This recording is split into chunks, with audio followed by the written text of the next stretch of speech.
Testing.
Yes. I'm just quickly, I have the agenda up and it looks like, okay, I'm not under any child. We can stand for the pledge. I'll call the meeting to order at 6:02 on November 9th. Are we live streaming, Mr. Martin? Yes, we are, and audio is working. Thanks so much. So this is the curriculum committee meeting for the Seymour Board of Education, and we're rising for the pledge. I pledge allegiance to the flag of the United States of America and to the republic for which it stands, one nation, under God, indivisible, with liberty and justice for all. Okay, thank you very much. Just bear with me. Shared drives, Board of Education, and the agenda is up. So if you all might have noticed that on the agenda for public comment, we had public comment coming to me. I do have 3 public comments to read into the record. Who's taking notes for this evening? Is it Pat Boyle? Pat Boyle. Pat, so I have all of these in a document that I will send to you, and they can be an appendix in our minutes because they don't necessarily deal with something that's on our agenda, but I understand why people sent them to us. Is this because we are the first meeting that they saw on the Facebook Live site, so it makes sense. So I'll go ahead. Public comment number 1 is from Jamie and Tara Byrne at 11 Amber Drive. And they write to the members of the Curriculum and Technology Committee. We would like to begin by commending all of Seymour's teachers on the excellent job they are doing at this time. Each of our son's teachers is doing an amazing job during very challenging, ever-changing circumstances. We thank them for their efforts during this difficult time. We are, however, very disappointed that school administrators have decided to suspend the honor roll for this semester. We find it particularly disappointing that the administration chose to announce this decision on the final day of the first marking period. This was especially deflating to our son and many of his peers. They feel that they worked hard and their principals took truly deserved recognition away from them. These students have worked hard to earn their grades despite the many challenges they are facing at this time. The prospect of being on the honor roll has motivated many of these students to do their best. We are concerned that suspending the honor roll will actually have an adverse effect on students' motivation. As we have written in previous communications to the board, we are increasingly concerned by the growing disconnect between the school administrators and the community. We fear that this decision is yet another symptom of this problem. The second letter for public comment is from Donald and Maggie Eng. They are at 50 Bellevue Terrace. Dear Board of Education members, I read with profound disappointment your email dated November 6th, in which you inform parents that the students who had persevered and excelled through trying circumstances would not be honored for their work and achievements. In an unprecedented school year, these students excelled, and their school leaders have failed them by deciding arbitrarily that the customary honor of being named to a school honor roll would not be bestowed. This decision is especially galling in light of the fact that the school board recently overruled its own administration, its own legal counsel, and every health expert in the state in deciding that students who desire to play football should not have their hopes quashed. But what of the academically minded students? Does their effort and achievement not matter just as much? It was the Board of Education that devised the current hybrid model that students are following. If that is the system we are following and the grades issued are an accurate reflection of a student's academic performance, then there is no reason not to recognize the students that managed to excel. The students earned the grades they received. They earned an honor that the school administration has decided they will not receive. If anything, they deserve more recognition for excelling in trying circumstances, not less. The third letter that was submitted this evening is from John Zwolinski at 133 Great Hill Road. Hello, Kristen. I hope all is well, and I hope that you and your family remain healthy and safe. I have a concern that I'd like to address. We just heard that Seymour schools will be doing away with honor roll this semester due to the COVID situation. Although I do understand that the current model of learning is challenging and difficult to adopt for many, I believe that taking away honor roll punishes the children and their families who have worked extra hard to succeed in light of the challenging circumstances. For those who do not make the honor roll, it is not saying that they are poor students, but it does reward those students who thrived and who should still be recognized for their efforts. If there is an opportunity, can you please take this concern to your fellow board members? I replied to Mr. Zawolinsky for that email, asked him if he would like that to be considered public comment for tonight's evening. He agreed, provided his email address, and I have since read it into the records. So with that, if you can bear with me, because I just want to be sure that there were no emails that I received by 5:45, and I'm slightly challenged in navigating back and forth between programs. So let me just see here. Here's my mail. And I do not have any additional public comment. So the public comment portion of the meeting is closed unless I have someone on the phone who would like to make public comment. So is there anyone on the phone who would like to make public comment? And I don't mean members of the public. I mean, you know, any of us on the phone, we're also members of the public if we desire to be so. Kristen or Ed? Or Jim, sorry, I apologize, Jim. No? All right, then we will continue on to information. So the first thing we have up is an update on hybrid and full distance learning. Okay, thank you. That would be me. This is Vonda Tenza, Associate Superintendent for Seymour Schools. And I had put this on the agenda with your, collaborative efforts. Mm-hmm. Just to provide the subcommittee with some information that gives you a status as to where we're at. So we did open in a hybrid model, and we currently have 307 students that are doing full distance learning. At the K-8 model, those students have completely separate full distance learning teachers. At the high school model, the students that are full distance learners are participating in all of their core classes, in the same way that the hybrid students are doing, which is through the virtual technology links. So we are, watching the model. We are looking at all kinds of things at the administrative level. We are popping into classrooms virtually, just like this. We are popping into classrooms. We were popping into classrooms physically and watching some of the same things that some of our parents have shared concerns with regarding, too much screen time. How are we looking at that? How can we look at that? How can we work towards, more, maybe dialogue and less monologue, more opportunities for students to explain their thinking in a variety of ways. One of the things that has popped out through Google Meets recently that's been very welcomed and extremely successfully utilized are breakout rooms, where teachers can actually group students into smaller groups to encourage more conversation. And so we're pleased with that, although it is still screen time. So that is one of the things that we're looking at. We are looking forward to our survey feedback. Our survey closes in a few days. Pat Boyle will send out a reminder tomorrow and send out another reminder to the staff, parents, and students right before it closes. I think it closes on Wednesday. And at this point, we have 282 parents who have responded as of this afternoon, midday, 154 students, and 89 staff.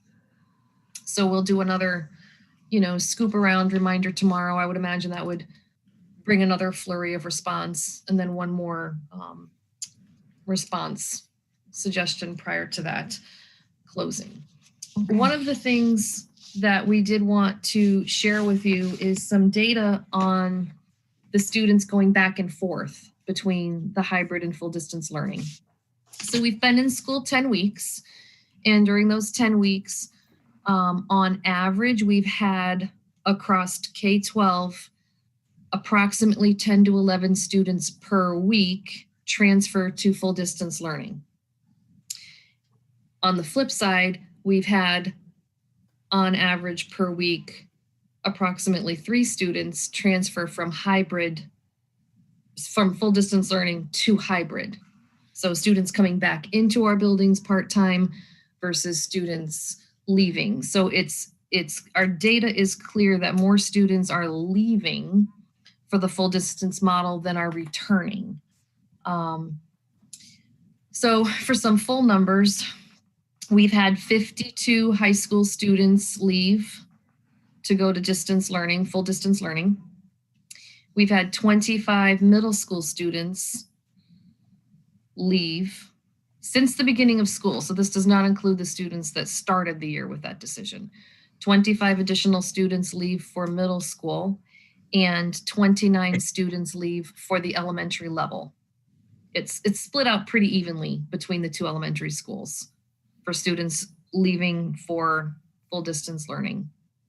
On the flip side, we've had 12 students return to hybrid at the high school level. We've had 7 students from the middle school return back to our buildings.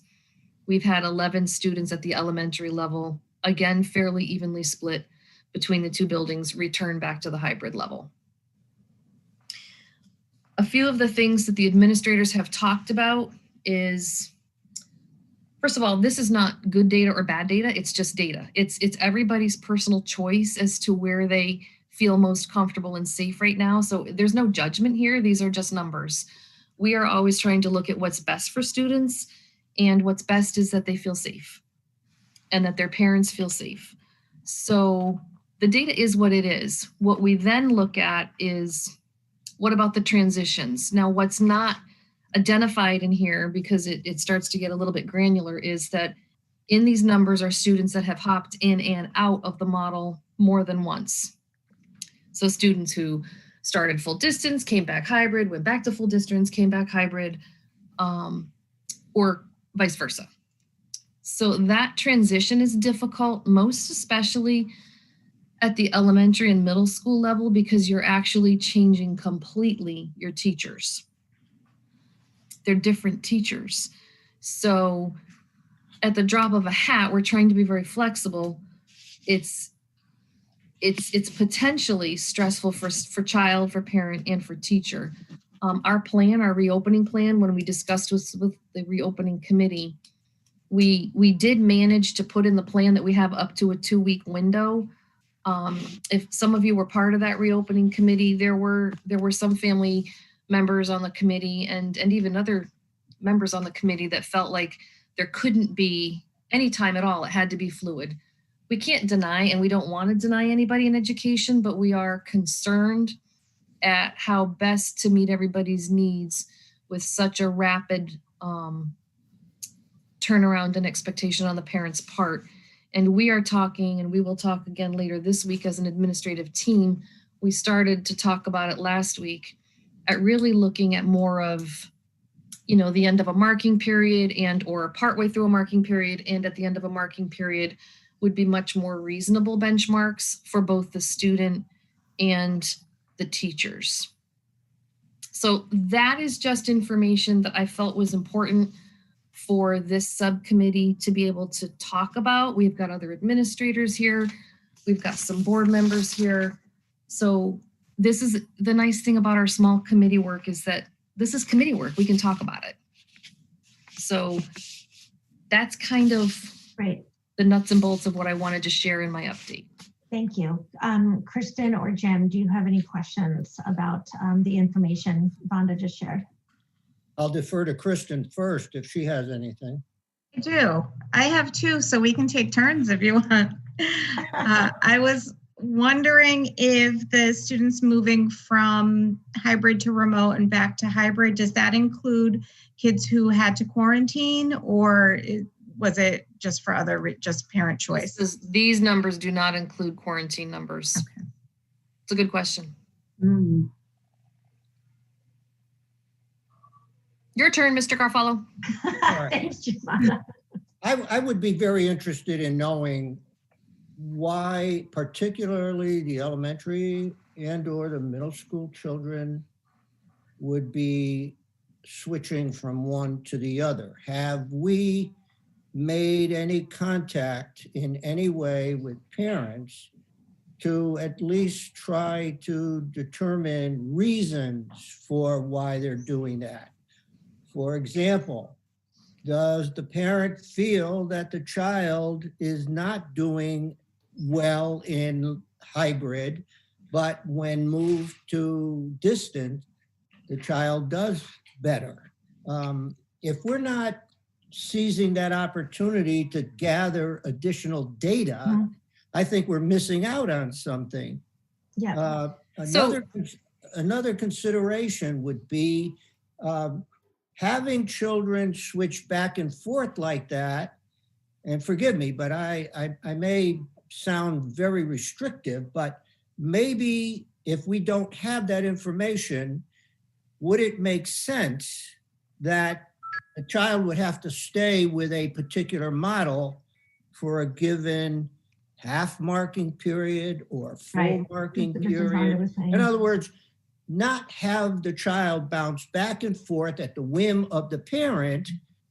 And we are responsible as educators, as overseers, to provide the best opportunity for learning. And by having them do that, are we not sacrificing quality for merely choice? Right. Yeah. So can I just say two things? You could say three. So one is that through the chair, I'd like the chair to offer the opportunity for some of my administrators to address Absolutely. the first Mhm. part of the question in terms of, are we getting that information about why? Mhm. And two is we are concerned, we do think parameters would help, and we still need to understand that if a parent comes in tomorrow and says, my child and I do not feel safe, we They need have to go. leave, Right. then we have to let them. But Right. through the chair, I'd like to let some of the other administrators talk about how they've had some of those conversations, because they have. Sure, absolutely, Mrs. Tenza, and yes, and I recall we talked as a board, which is gets a little bit fuzzy between the board conversations and the reopening committee conversations or the planning committee conversations, but we always acknowledge that if a parent says, I need to go full distance tomorrow, we have to say yes. But the converse is not true. And I do know that there are other districts who are saying there's only like 2 times in the semester,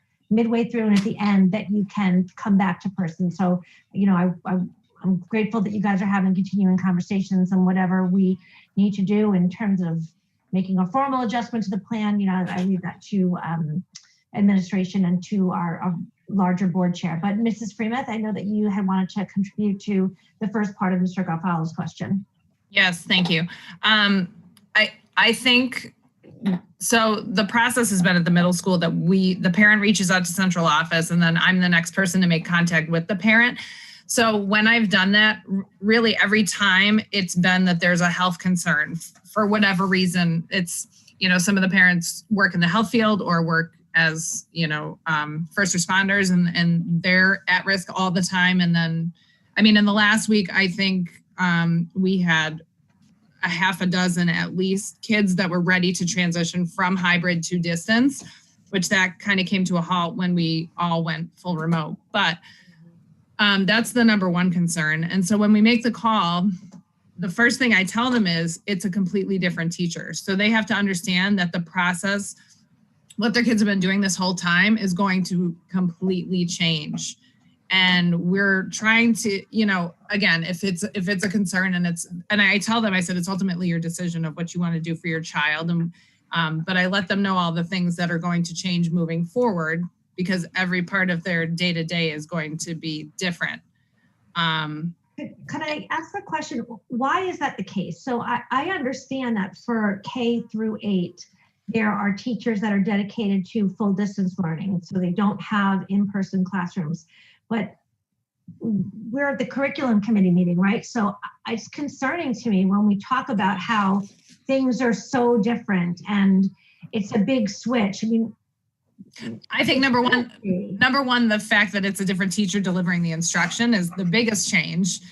But I tell the parents too, I said the distance learning teachers that we have are following the scope and sequence of the curriculum, and they do attend team meetings and they do attend data team meetings. So they're in the loop with what's happening at that grade level, but the instruction is different. The format is different. So we just want them to understand it. And we want them to understand it's not the same experience that they had from March to June either.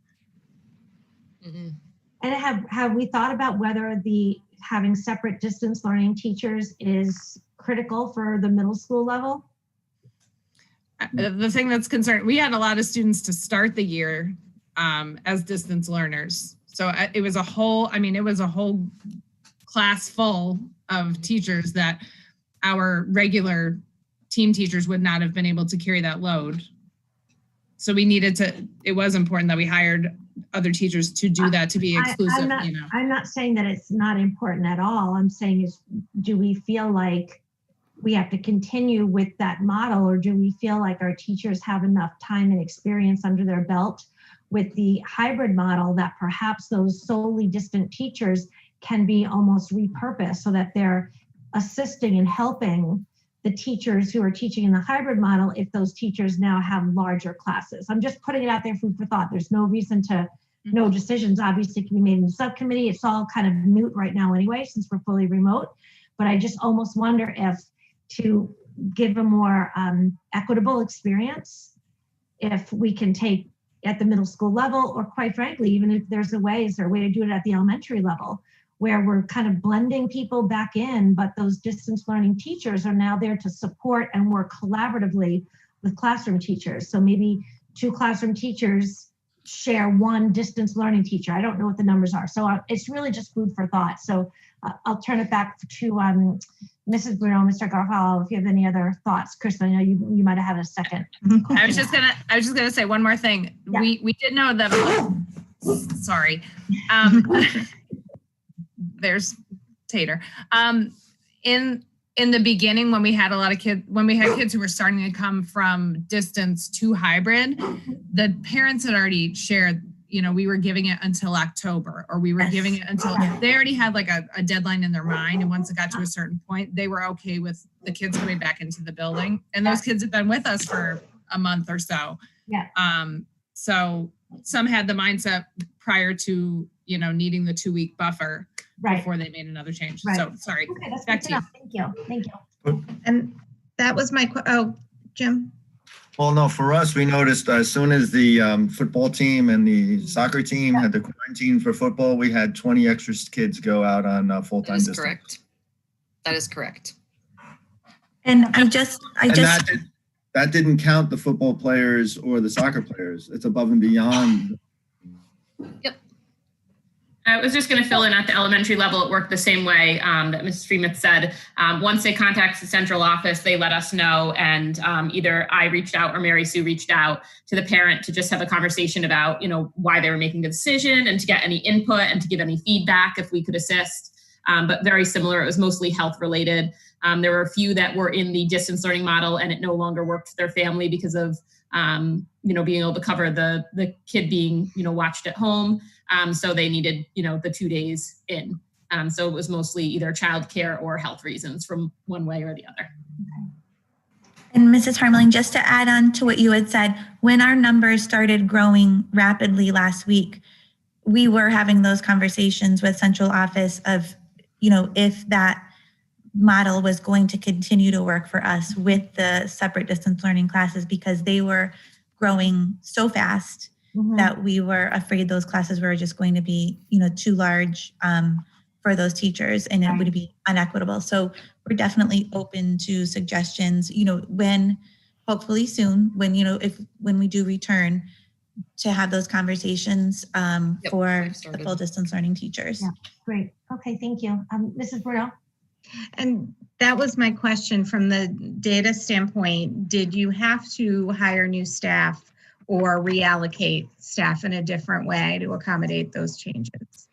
So go ahead, Amanda. I'm sure you remember from the beginning of the year that we did use some coronavirus funds to hire some staff, but we also did reallocate some staff as well, because in some cases, the numbers were all from a grade level where it just really literally freed up a teacher. And so at the elementary level, we did do that. And I understand that when we opened, and I understand the thinking of that, wanting to build a classroom community and having that built for the remote students, because you do engage differently if you never have the kids in person. So that fully makes sense to me. I'm just wondering, with the changes, and this might guide the thinking around setting some timelines for making switches to be able to think about and secure staffing or adjust staffing.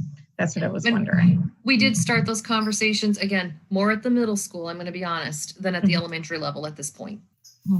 Okay. Any other questions? Go ahead, Mr. Garfalo, and then I'll go. No, Mary Sue may have something to offer. I just wanted to respond to Mr. Garofalo's. We have contacted every single one of our distance learning parents in our building, and they were doing that because of the COVID concerns and all.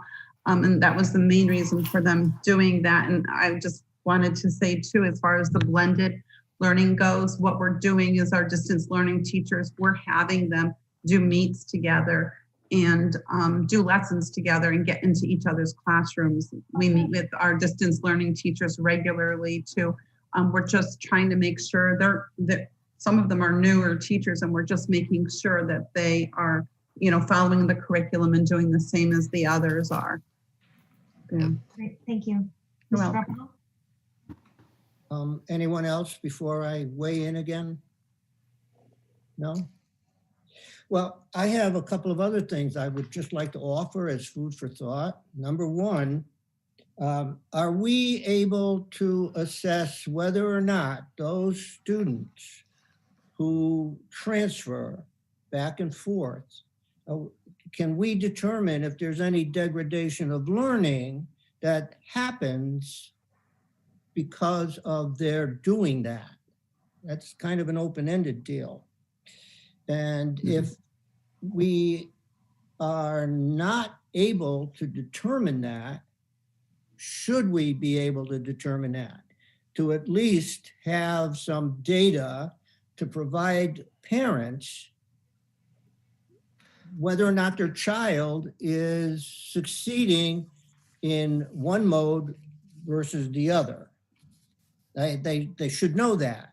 And on that, I would suggest that if we haven't done this, that perhaps we should draft informational letter to the parents informing them that when they transfer their child from one mode to another, that there is a possibility that the child may not do as well with the hybrid as compared to the full distance, all the while acknowledging that the parents may have extremely cogent reasons for making that change for their child, whether it be a health concern or whether it's an employment concern or childcare concern. But, we've been criticized more than once in many respects that we're not providing all the information that the parents need. Well, it's only when they come forward and tell us about their particular concerns that we suddenly are aware that they don't have information they need. No. Right. Mrs. Freemuth? Yes, I want to share that in the beginning, prior to the school year starting, I think our information was very clear to the parents about what the program was going to be for our distance learners. And even when some parents opted for that and then, said, well, I didn't think it was this, or I didn't think it was that, we clarified, but we said, we sent this information out. It was very clear in the beginning what the program was going to look like for each of those kids. And we're addressing the needs of our distance learners just as if they were in the building. So if there are students who are receiving special education services or receive tiered interventions, those needs are still being addressed. If there are students who are not coming on the screen or have attendance issues, we're still addressing those issues as if they were in the building and having the conversations with the staff in the building to make sure that we're responding to the kids' needs. Well, as a board member, I would just say this in finality, that it would be very useful for board members to at least have a sense of what is being said to parents through the local administrators at the elementary level, at the middle, and at the high, when those kinds of conversations take place.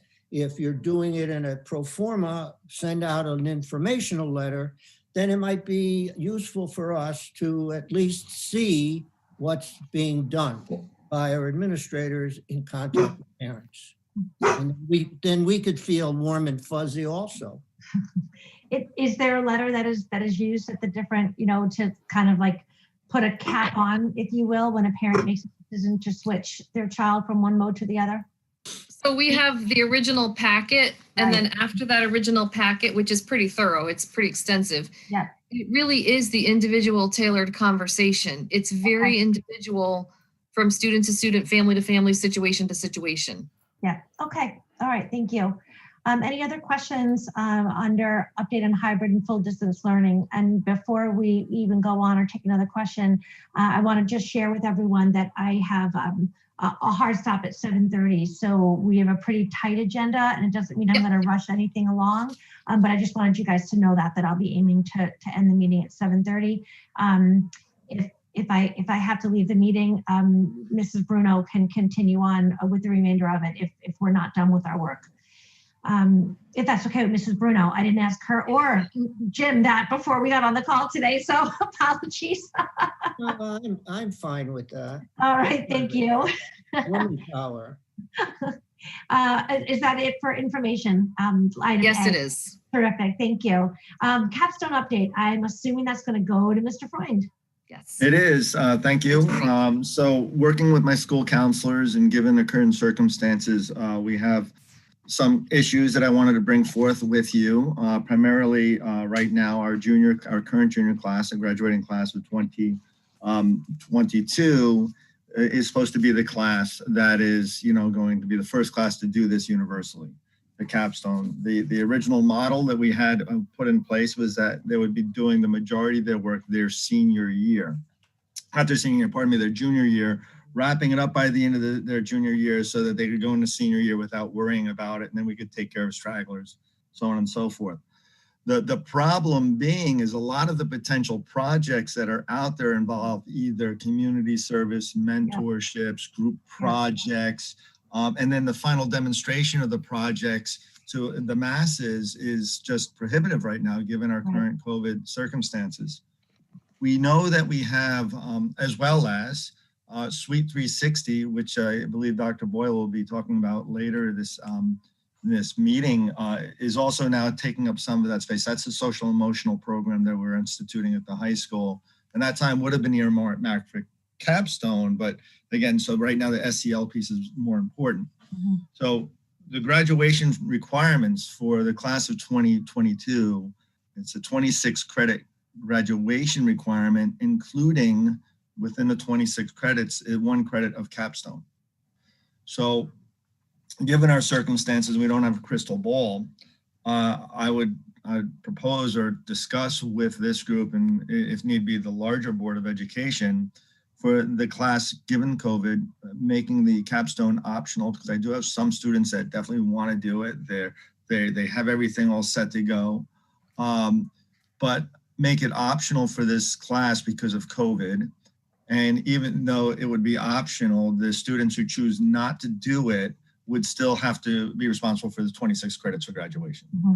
They would have to make up the credit, the lost capstone credit by taking an elective class. Yeah. And I don't want to, and this is kind of what I'm putting out there for discussion right now. Sure. Yeah. Mr. Garfalo or Mrs. Bruno, thoughts on that?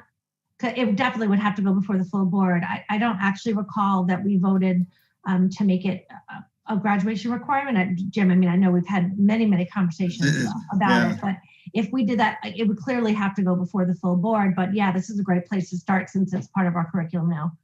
Sure. Kristen, do you have a comment? Kristen Bruno. You can go. All right.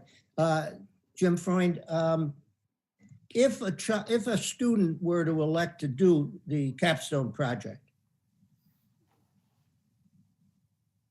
there would still be an issue, would there not, if, for example, they selected community service while we're still in this COVID-19 mess?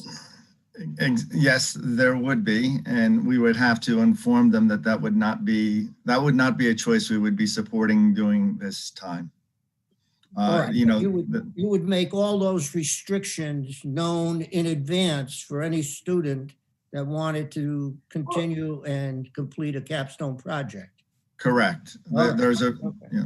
Well, could I ask why would we do that? I mean, if a student can find a place that they're able to volunteer in an allowable way, you know, per state guidelines, would we actually restrict them, or would we just simply say, listen, your plan for your capstone project, I don't see how you can actually do this. So we would recommend you either not do it or change, but we wouldn't actually say no community service capstone projects, would we?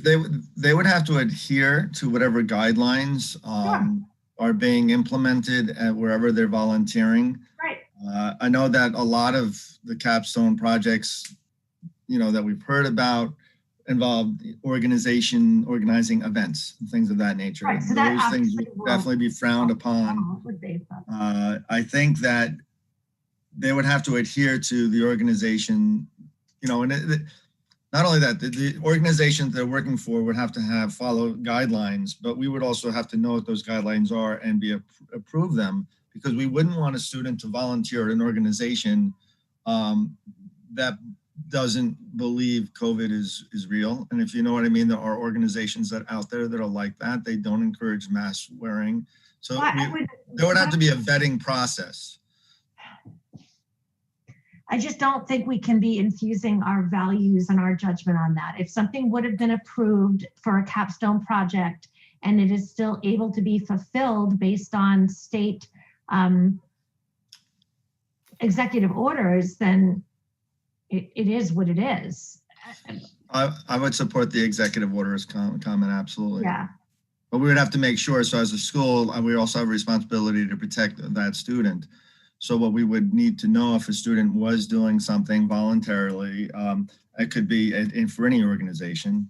Right. We would want we would want to know that they are actually following the state orders. Yeah. So we would need to go through that problem. We would have to figure out some way to verify that. Mrs. Brunel?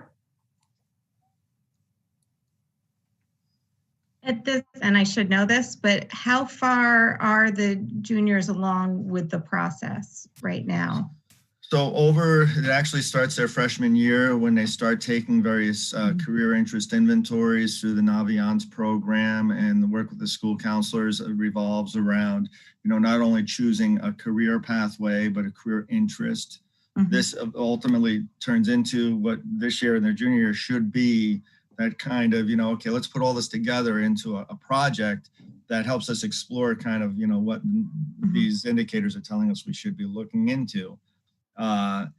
So this year was supposed to be their junior year. All that kind of groundwork has been laid. This year was supposed to be, you know, the work year for them. And I know that did they lose some ground from March to June? Did they keep working on it as a group, or are they feeling like they're behind already? I think in the spring, I think we were on track as far as where they should be before we went out. The issue right now is, so this work, it's not taught as a separate class, but it's integrated into their homeroom advisory period. So now where you only actually have the student in your homeroom advisory, you know, twice a week now, and now we're also doing the SEL. So there's other things, there's just barriers that we feel are critically important for the children, the students, that we think it would really be difficult to do the capstone and the social emotional learning this year, given the nature of the instructional model and the shifting from in-person to distance learning. I just think it would just be a bad thing to do for the kids. And I think it ultimately would hurt them. I mean, I'm just one board member, but I have absolutely no problem making it optional for this year. I mean, absolutely none. But again, it would have to go to the full board. And Kristen and Jim, I don't know if you kind of know what your position is. You certainly don't have to share it, but I think from the student point of view, and I think also from the staff point of view, because it's another thing that they have to navigate, being able to vet the projects and support the projects while they're trying to do the SEL and everything involved with distance and hybrid. So yeah, I would be in support of making it optional. Mr. Garofalo, any thoughts? And also, Kristen or Jim, we can make a motion to recommend to the full board that Capstone be made optional for the class of 2022. So we can make that motion. We could still bring it up in our regular meeting without a motion, but making the motion would be a perfectly fine thing to do. Jim, I think you're on mute. Were you speaking, Jim, Mr. Garofalo? I'm sorry. I had muted because my cat is hungry and is annoying me right now, but I'm sorry. Is that the motion that you're proposing? Yes. All right. Then so moved. All right. I'll second. Thank you. Just to recap before we take a vote, the motion is to recommend to the full Board of Education that the Capstone project be optional for students who are graduating in 2022. All in favor? Aye. Aye. That was unanimous, so motion carries unanimously. Thank you. Okay, thank you, Mr. Freund. It's completely understandable and more than reasonable in my view. Thank you.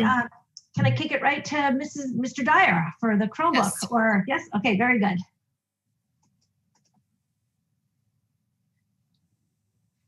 Sorry about that. I had to unmute. So good evening, everybody. I just want to let everybody know before we get into the Chromebook piece, I just want to give you a little background. So far to date, since September 1st, we've done 600 work orders, 630 work orders, and around 300 work orders. In addition to the 600, that's our on-site normal stuff. We've done 300 work orders for remote users, meaning people at home, parents, students, teachers at home. So I just wanted to give you a little background on that. It's about 900 work orders just since we've opened school. Of that, we're seeing about a 10% breakage rate as far as repairs go with Chromebooks. So that equates to around 90 Chromebooks, I would say, that we've repaired under things that would be covered under our proposed device protection plan, right? So accidental damage or loss or theft. I'm sorry, unavoidable loss or theft. So we wanted to bring it forward to this committee. Mrs. Tenza and I have been working on this. If you remember, we brought it forward previously to add a policy in. This is more just to bring it forward because we'd like to kind of hash it out a little bit more. We're coming forward to the point at which I think we're going to look to perhaps implement this starting with semester 2.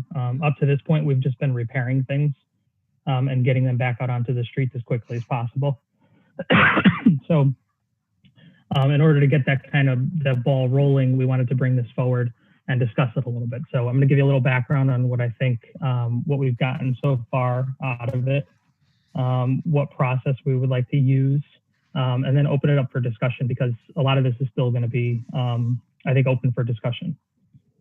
So we approached our vendor currently that's doing our point of sale software for the cafeteria system that processes our cafeteria payments already to see, excuse me, if they could accommodate this and be able to process payments because it's already a system that our parents use and are familiar with, and it's already tied into their children and our students.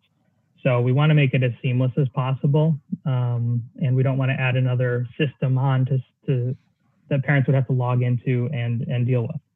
So we approached our vendor that we're using currently, Titan, for cafeteria stuff. They seem to have indicated, at least preliminarily, that it's something that they can do. It would likely be a single item inside the school store that they would be able to click on.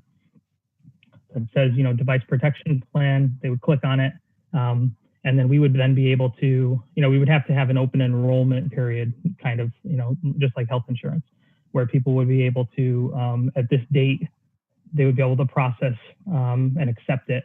And then we would have to stop at some point. Otherwise, everybody would just say, we'll sign up whenever it breaks. So, we're looking at a nice, easy start date for that. Like I said, perhaps to coincide with the start of the second semester.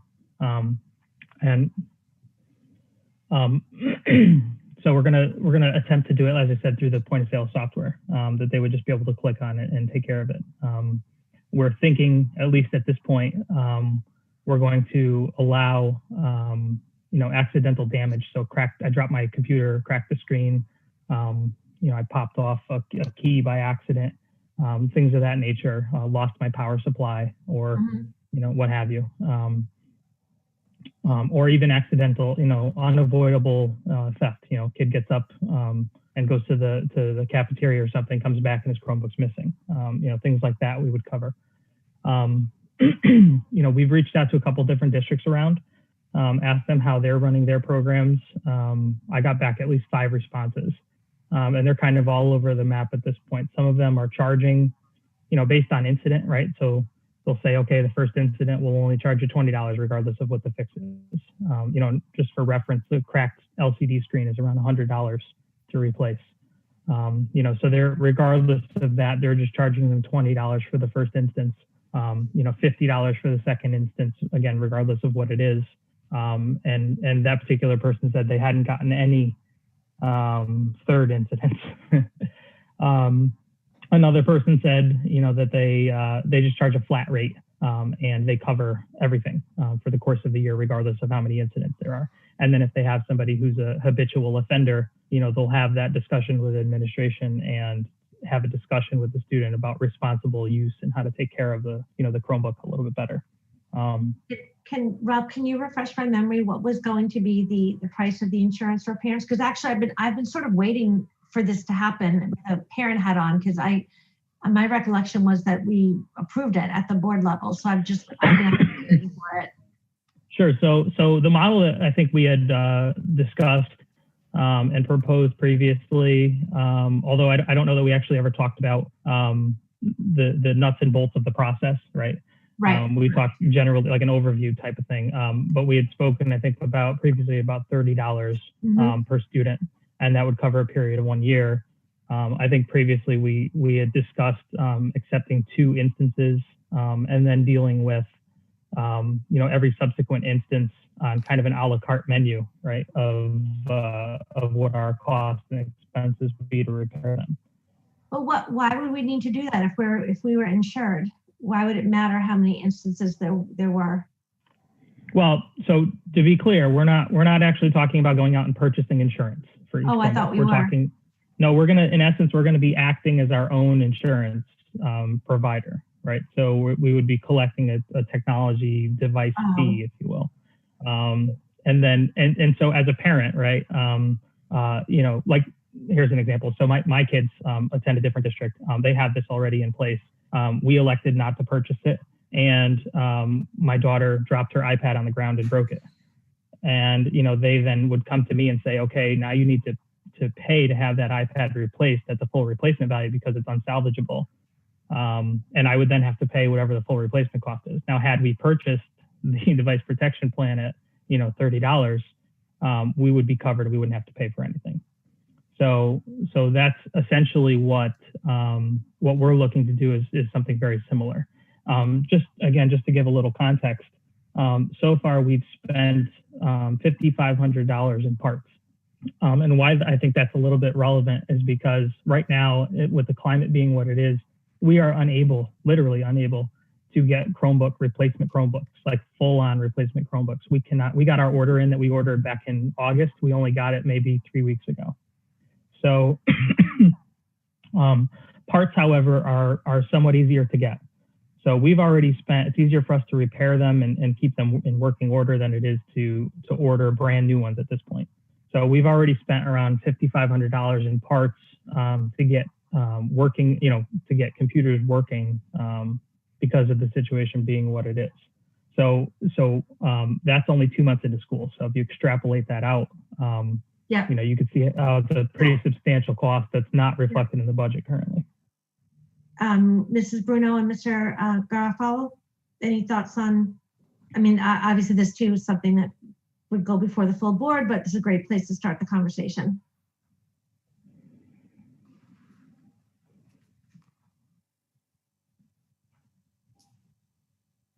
Go ahead, Mr. Garofalo. Rob, when you mentioned self-insuring, I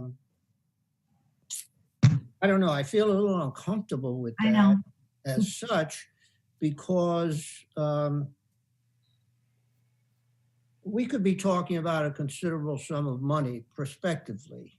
The 10% breakage to which you referred earlier, that is 10% representing how many out of how many Chromebooks? Well, if we're talking about the student population, it's roughly 2,200.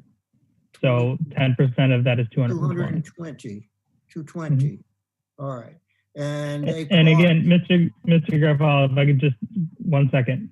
So the 10% that we're seeing right now, again, you have to kind of take that with a grain of salt, because half of our students are not going back and forth to school every single day. So that's a 10% that we're seeing right now, in the situation being what it is, where we have half of the student population in the school, and the other half is not toting those Chromebooks back. So we're at 50% travel, and travel is really where we see the heavy numbers in breakage. You know, they're walking down the hall, they drop them, or something, they drop them down the stairs, or who knows what. So that's where we see the heavy numbers. So when I say 10%, 10% is reflective only of what we've seen so far in the first 2 months of the hybrid model. all right. Well, we're remote now, so. Okay, I'll go with that. In terms of a shortage, let's say, or availability of replacement Chromebooks. Now, the Chromebook the only platform that we could possibly use within the district? No, we can use, with Google being our platform, we can use almost any web accessible device. That being said, the problem with availability of Chromebooks extends beyond Chromebooks. It extends to laptops, tablets, pretty much anything and everything that you would need to do remote learning or even remote business at this point is almost impossible to get your hands on.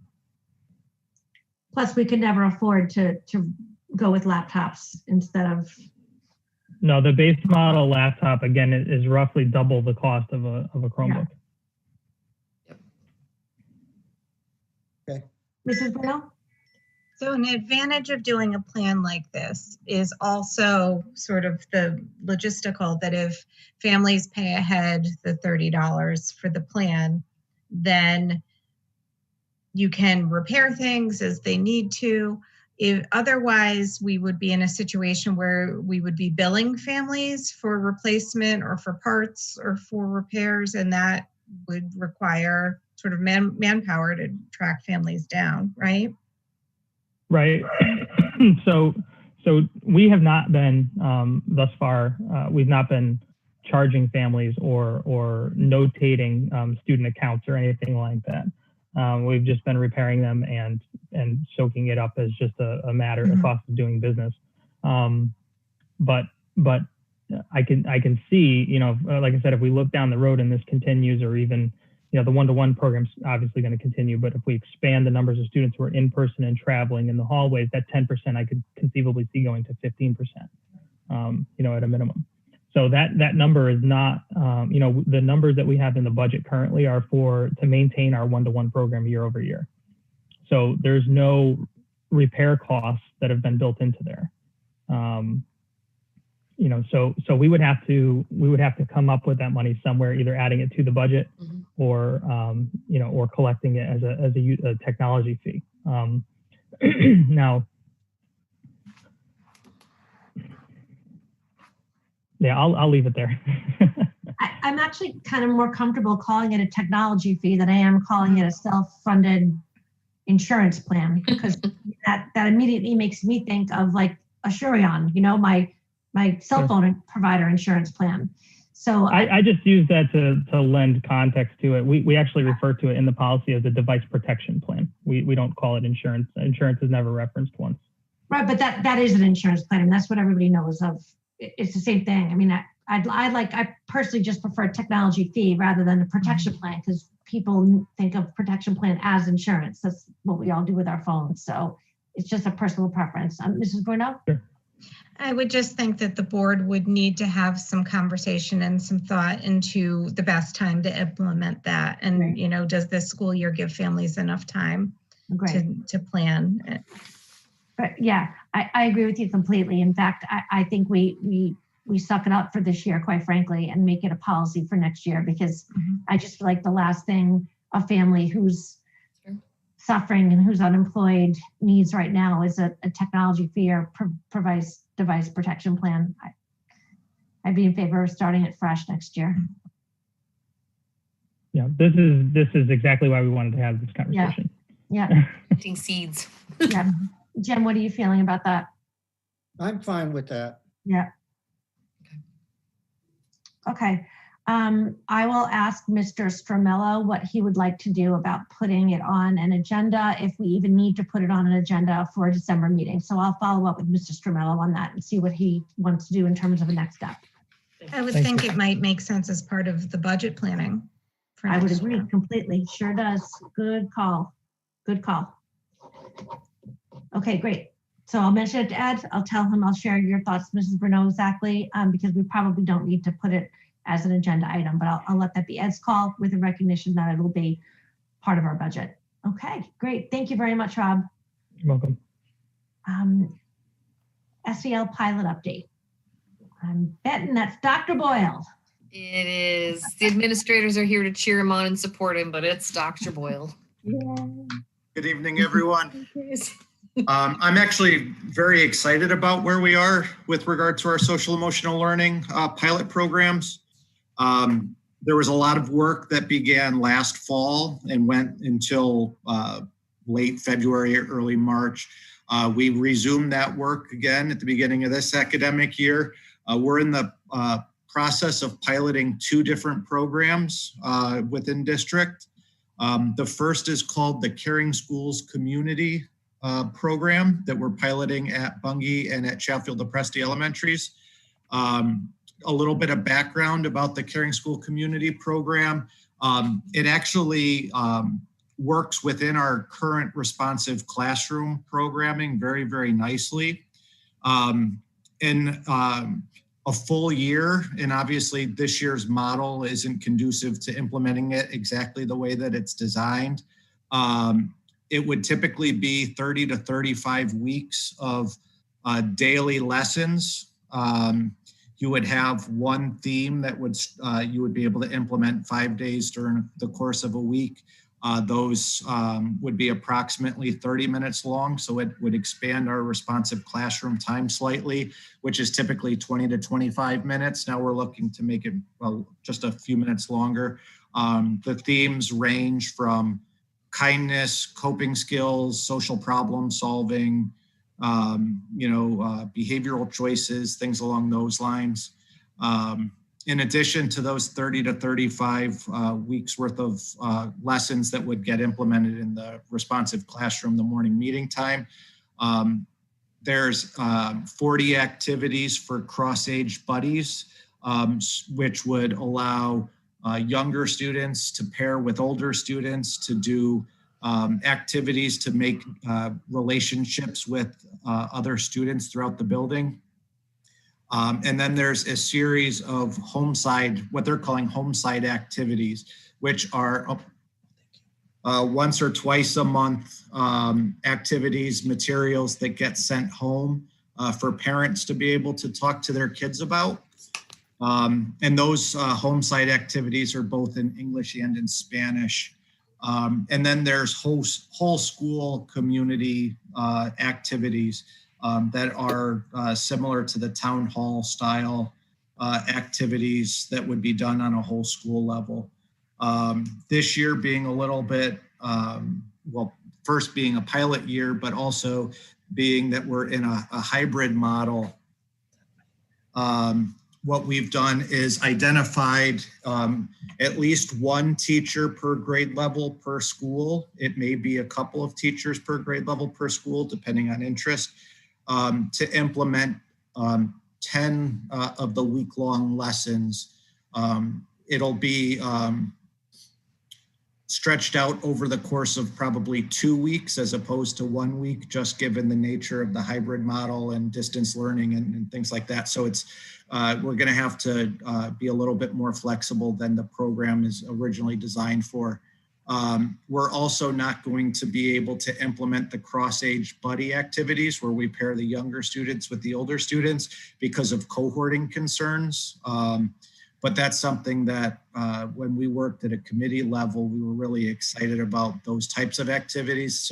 But it's not something that we're going to be able to pilot, at least at this point in time. We may be able to reassess it later in the school year, depending on what happens in the nation or community. Those lessons, the teachers that are going to be piloting the lessons are going to be supported by a combination of our school counselors and our school psychologists who've spent a lot of time reviewing the materials, going through the training materials that came with the programs. And then the school counselors are they do a series of lessons throughout the school year. They have been doing those lessons historically anyway. They're going to be implementing several of the themes from the Caring School Community program within their developmental guidance lessons. So we're really looking to put these materials and these themes in front of our kids numerous times in a number of different ways throughout the rest of this school year. Then for the middle school and the high school, we're going to be using a different program called Suite 360. They have a number of programs. This is specifically the student program. I think it also builds on what we already have in place. Specifically, our one-to-one Chromebook initiative really helps to support this because every student will once a week at the high school and once every other week at the middle school have one lesson that they'll be able to watch via a web-based browser. There's pre-tests and post-tests before and after each of the lessons. The lessons are approximately 15 minutes long for the weekly lessons. There are some special topics that are a little lengthier than that, get up to about 30 minutes. But it ranges the themes of these lessons between character development, self-awareness, self-management, social awareness, relationship skills, decision-making, things along those lines. So each of the schools have already begun with these lessons, and additional lessons will be provided in other academic areas, potentially, like the health course at the high school may pick a topic such as vaping out of the Suite 360 platform and include it in the health curriculum.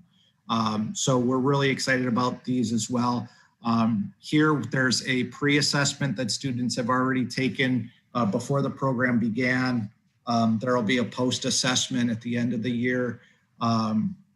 On a typical year, there would be approximately 35 to 36 lessons throughout the year. This year, we're not going to have quite as many. We've gone through and targeted specific topics for our students. Again, I think we're really excited about this program. I think the reviews that we've gotten so far have been really positive. We'll be meeting with the committee again later on in the school year to hear teachers' feedback at both the elementary and the secondary levels to see what their feedback is as far as if they see the students responding to the materials that they've been introduced to and ease of implementation. Ms. Harmeling, I see her. Yeah, thank you. Can we also please get student input to know if and hear from students directly if they feel like they've learned something, if they have valued the lessons? Can you paint a picture for us at the middle and the high school level of what the collaborative learning experience is with the SEL programs from Suite 360? Because I don't want to walk away with an improper visual of that this is basically an online learning SEL class. Right, so it's more than just online. It's the first introduction to a topic is online. And then there's a teacher discussion guide for the entire class to come together after. So the way the lesson would be formatted would be they would take a pre-assessment on the topic. They would get 15 minutes of direct instruction on the topic. There would be a post-assessment to see if there's been, learning during that 15 minutes. And then there would be discussion with the whole group that the teacher would help to facilitate. So it's not just the online component. There's more interaction than that. What teacher is doing that at the middle and the high school level, and how does that fit into their schedules? Is it a class? Are we going to be calling it a class? At the high school level, it's part of the homeroom time that they've added back into the schedule. At the middle school, I believe it takes place during one of the intervention times or the content times that's been specifically designated for this instruction. I'm going to punt to Mrs. Bruno because I'm curious to your thoughts. What kind of training is offered to teachers in implementing these programs? Well, both of the programs have training embedded in it. Both of the programs have indicated that specific PD can be available, but it's not necessary for, but our school counselors, our school psychologists, and especially, and then our social workers at the middle and the high school as well. They've been involved in the identification of the programs since the onset. They've been the ones reviewing the materials, and they're providing additional supports to all the staff. So are there like tutorials that the teachers can watch, or has there been PD time given to let them sort of explore the system and the materials, or how actually is it being implemented with teachers? So at the middle and the high school, they started with some of the professional development time before the school year even began, the August PD time. The elementary schools got their materials a little bit later than the high school and the middle school did, but they've been given opportunities at faculty meeting times and other times to review the materials and to prepare themselves for the program. And then my other question was parent training. You said that there's, at least at the elementary school, a sort of send home component, but are you guys doing any kind of regular workshops or coaching for families? Any kind of presentations for parents? I know in my district, we found we got a better turnout for things that we offered virtually, just because A, they need the support, and B, they're available. I mean, historically, that happens every year. Each building does it a little bit differently. Sometimes it's at a grade level, sometimes it's at a whole school level. A variety of, parent workshops on specific themes. Some of them are academic, some of them are social emotional. But those are things that happen at the building level, nothing specifically that's associated with either of these two programs. I would just encourage you to really think about what parents might be needing now and how to get it to them. And that would be great for the board to hear what is being offered as it's offered throughout the year. Sure, I appreciate that.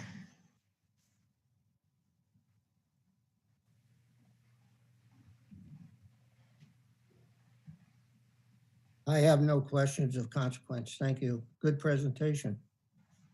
Thank you. I appreciate that. For me, I absolutely agree with Mrs. Bruno to have a parent presentation, even district-wide, one presentation for K through 8, or maybe break it up, elementary presentation and discussion, middle and high school, because I believe in SEL, like literally down to my core, but this makes me so feel like it's just adding more content, and the idea of assessing, teaching, assessing for SEL is just something about it just feels off. And yeah, I want to know that the students have learned the content, but for me this year, it should be about those touch points and those check-ins, those emotional check-ins. How are you all doing? I mean, I watched one of my children's teachers do it this morning. It's how she kicked off the day. How's everybody feeling today? Pie chart of results. Boy, not looking too good. We were in a much better place last time. And I know it's got to be more guided than that to be true SEL, but I don't know. Something about this is just making me nervous that it just feels like another subject or another content area. And so I feel like if we don't tell parents about this directly, they're going to feel exactly like I do. And when we change up the schedule so much in terms of, well, every fourth Tuesday after a full moon, I'm being sarcastic, but you guys know what I mean. In our advisory period, we're going to do X, Y, Z. Then what happens is the students go, oh yeah, mom, we had to do this stupid whatever today, because they don't see the continuity. It's this thing that's put onto them at seemingly random times. So I feel like we either commit and go all in and we start every school day at every child for every level with this type of thing, or we dial it back and find some other way to do it. So, and Mr. Boyle, neither of these programs are in the, is it Yale or Harvard that did their big assessment where you can go and compare and contrast different, frameworks. You can do it with Cassell, you could do it with lots of other of the SEL frameworks. These two aren't in there, so I wasn't able to do a really quick kind of comparison. But I just want to caution us about not making it sound like another subject, because the teachers don't want to teach another subject, I wouldn't think. And it's just been a lot this year. So SEL, yay, but either let's be all in or let's rethink and not make it about assessment, teaching assessment. Because what I think that you're also referencing though is tiered intervention.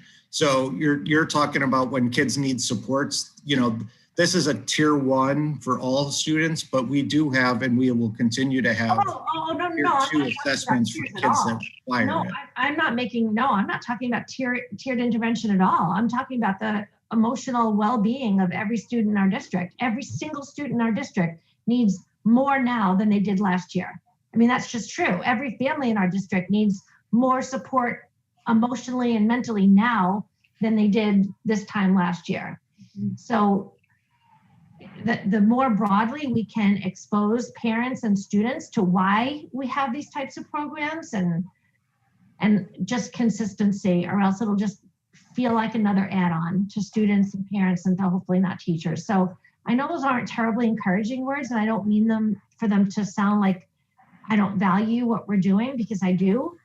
I just worry. So that's all it is. It's just a statement of worry and in positioning and making sure that this isn't just another thing that we have to do from anyone's perspective. Because those emotional checkpoints and talking about those emotions are so critically important. So that's all, a little soap opera box, but forgive me for it.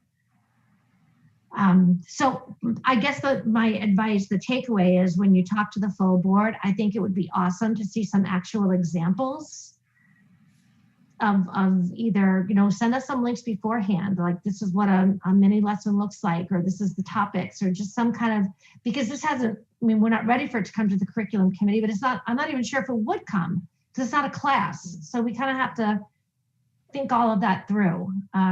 With administration and also with Mr. Stramello. Can we talk about item E, middle school schedule committee update? Sure, thank you. So Mrs. Freemuth and I are just going to preface this by, this is truly just planting seeds. We just want to share some ideas. We do have a scheduling committee set with five teachers, and then with Mrs. Freemuth and me, so 7 in total. And to be quite honest, because of everything that's happened thus far this school year, we've met once. We do have another meeting planned. We just wanted to lay some ideas out for your feedback, so we know how to move forward as well. Looking ahead for a possible new schedule, our vision would include students who meet with teachers every day without having a dropped class. When we asked teachers for their biggest concern last year, it was that a class was dropped every day, and if there was a holiday or a weekend, it was a large extended period of time where they might not have seen that period of students for that content area. We are also looking to have an introduction of a school-wide intervention class. We're piloting that this year with our response class, which for grade 6 is all of period 5. And for our other grade levels, it's different periods based on their content. I'm sorry, can you explain what that means? I don't know what that means. Sure. So in our response class, we have used our map data to dig deep into where students could use some support on strands where they struggled. We called it response because it's the teacher's response to support the students in an area where they need greater area of focus. So what do students who don't have a need in an area of focus do during that time? So many of our students are typically in a world language class. If they are not, teachers have also posted virtually activities of enrichment for those students as well. We didn't want any of the students to not have an area of focus, but if students are showing that they are very strong in all of their map areas and they are succeeding very strongly in their world language as well, teachers have begun posting, like I said, an area of enrichment or an activity of enrichment. Are those optional for a student? The enrichment piece, we have it set up for if it's an enrichment piece, if the students do have time after their other classes and their work is completed to move into that. Yes, we didn't want it to be an additional activity that the students would then not want to do or find it as a burden also. The areas of the focus where the students have that scheduled class, it is not optional if there's a strand that they need to have a specific area remediated in. So our teachers did spend a lot of time going through the data and identifying all of the students with some area of need, whether they're in the 80th percentile or whether they're in the 8th percentile. There might be kids that are in that 80th percentile who still have a deficit in the area of key ideas and details that somebody in the 8th percentile does too. And the language arts or social studies teachers have worked to find appropriate materials and resources for those kids that they can post, that they can access at any time. But again, if they're in world language and they don't have this, for lack of a better word, open period that we're calling a response period, they would not be required. They would not be required to do additional work. That's not anchored to a block. They're encouraged. It's not mandatory, but they are encouraged. With the current schedule we have in place, they do have a set time on Wednesdays that they could access those materials, and they do have office hour time available with the teachers that they could then also not only access the materials, but work with the teacher in a small group perhaps to further their skill in that area. Mrs. Brunel? How frequently do you adjust the groupings or the focus of the response groups? So the focus is going to be adjusted every couple of weeks when Kathleen and I meet during grade level data teams with the teachers. They'll be coming to us with their data based on the work that the students have completed, and then they would change focus if necessary. Groupings would not be changed again until map data, we tested map in winter, and then we would see where students were successful in those areas. We didn't want to keep changing the groupings, but we do want to focus on changes in the area of instruction. This is exciting. I think it's very exciting to be able to tailor intervention and instruction to kids' performance. I think that's great. We are giving our staff a big kudos because they've spent a lot of time, as we said, looking at the map data and really thinking outside of the box with different activities to meet the needs of our learners, which ironically, Kathleen and I were also using this as a less screen time activity, because when we were in the building, we were encouraging obviously those lessons face-to-face, but also if there were paper copies that students could take, we have an integrated independent reading time in that as well to build up our students' reading stamina. But with the learning situation we're in right now, it will obviously be all virtual, and that's fine too. Our teachers are accommodating for that. But just so the members know, we were trying to work in some off-screen time as well to give the students a break from the screen.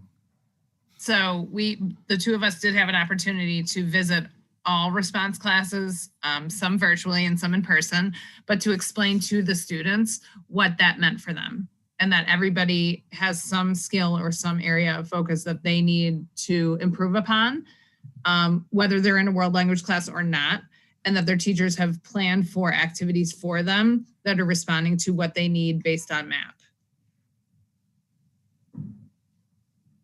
So, Mrs. Rodham, my guess is we didn't even give you a chance to finish your whole talking about the schedule before we started asking questions. That's okay. Is it the case that we're seeking to have 8 periods plus lunch every day, every year, and one of those periods will be the response classroom? The response period? Correct. So what goes away? Like what goes away? So we would not have a, journalism, which was an extra reading class on top of that, on top of our regular ELA class, and writing for grade 6. The writing for the grade 6. And the journeys for each grade level. We were finding, Mrs. Harmeling and Mrs. Bruno and Mr. Garofalo, that our neediest learners, especially in the area of language arts, were getting their language arts classes and then having another language arts class like the journeys or the journalism. And it was very overwhelming for many of the students. 100% agree.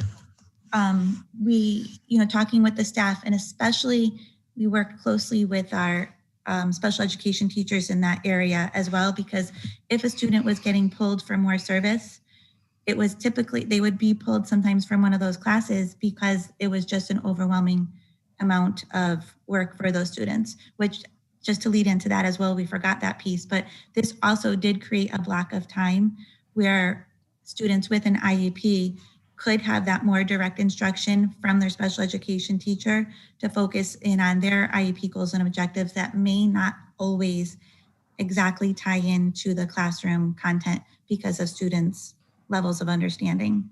So it allowed those students to definitely have more direct instruction as well. And the last thing I was just going to say about it too is that the discussions after the teachers really looked into the data and grouped their students with what their needs were, was this is not something else. So it's not about the quantity of what you're giving your kids. It's about the quality that you're creating for and planning for what the kids need in meaningful ways and looking at it on a frequent basis. Mm-hmm. Yeah, I mean, you'll hear a running theme from me tonight, and believe me when I say I'm trying not to project personal stuff onto the committee, but I am absolutely convinced that I'm not the only one. Just bring consistency to the table for students and for teachers and for families.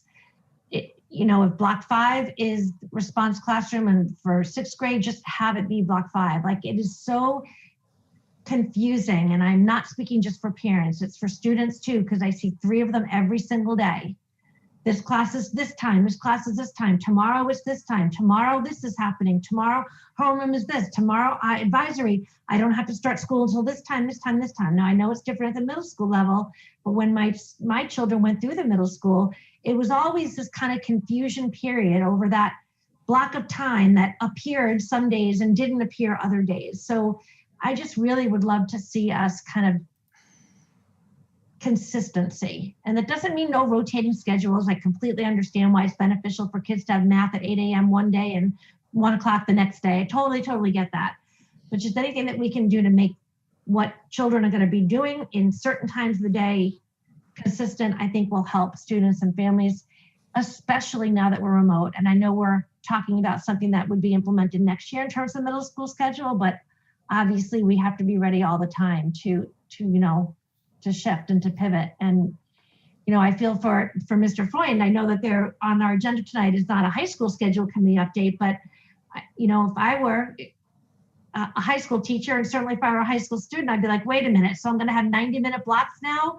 Completely, it made so much sense when we were going to be in school, and to minimize the moving around. I don't know if Mr. Freund and his administrators would choose a 90-minute block if we were full remote. I don't know. So it's just, I get that everything is in flux, But yeah, exactly. So, I mean, kudos to finding time, like you said, and I love that it's teacher driven. And I actually am really glad that we're doing away with journeys and journalism, because I've always felt that here we take the students who are struggling in LA and we're just giving them more LA. So I'm happy to hear that we're kind of going to address their needs in a different way. Anything else from Mrs. Bruno or Mr. Garofalo? Just a quick, do you anticipate feedback from the students as to their own perception of what they're doing and how they're doing? Definitely. We always will send out either a Google form or a survey based on things for the students. And when, like Mrs. Freemuth mentioned, we went in and spoke with all of the classes based on this. We do want the students, because even included on our school improvement plan, the students are listed on our list of an important stakeholder in this. They're setting their goals after MAP assessments with their teachers. So when they're sitting there with those teachers and setting the goals, we want them to feel that they're receiving instruction that's going to help them meet those goals. So we definitely would need feedback from them as well. Okay, thank you. Okay, at this point, I unfortunately have to jump off. I'm gonna go touch out of order. I'll do it properly. I'd like to make a motion to adjust the order, not the content of the agenda, to move chairman's report to this point in time in the meeting so that it precedes section 4. I'll second that. Thank you, Kristen. I appreciate it. All in favor of that? Aye. Aye. Aye. Thank you. I appreciate it. So I just want to leave you guys just very quickly. There were 3 things that I wanted just to bring up, just to put it out there that we want to have these conversations moving forward. The first is mostly for the board members, but also to queue it up for administration. As a board, perhaps policy committee, perhaps starting the curriculum committee, I think we should probably review policy 6161. That's approval of textbooks. Because so many of the things we're doing as a district all across America, all across the world, are not textbook based. It's probably time to reconsider the language so that we continue to be in the loop and have that authority that we're using instructions that bring to life our curriculum. But certainly it's not always a textbook. So that's just putting it out there for future discussion. The other 2 things are generally related. The first is just a quick remark on, I know that we do curriculum here at this committee, but we also need to ensure that students are learning the curriculum. And there's 2 pieces to that I wanted to address. One is that they're motivated to learn. And the second is that we have the benchmark or the assessments that prove that they are learning. And I do want to echo the parents who have shared that they feel that taking away the option to be on the honor roll or the opportunity to be on the honor roll at the last day of the marking semester could have a demotivating effect, which has a spillover effect in that, you have to be motivated if you're going to learn. So I would love to see further conversation with the full board and reconsideration of that. And then in the spirit of something that Mr. Garofalo asked, and I will leave you guys with this one, we know that we know a lot about the NWEA tests, and we know a lot about Smarter Balanced if they ever come back.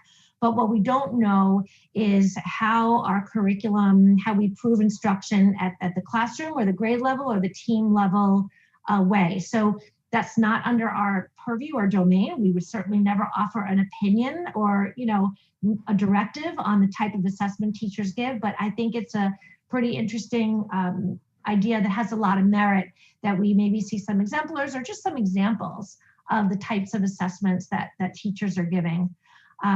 So I'm going to leave it at that. And Mrs. Bruno, if you wouldn't mind taking over the meeting, and if you feel so inclined to build on and have somewhat of a discussion based on chairperson's comments, please feel free to do so. And then of course, there's the superintendent comment, which would be for Mrs. Tenza, and all the motions that I do apologize that I did not plan my evening very well, but I do have to jump.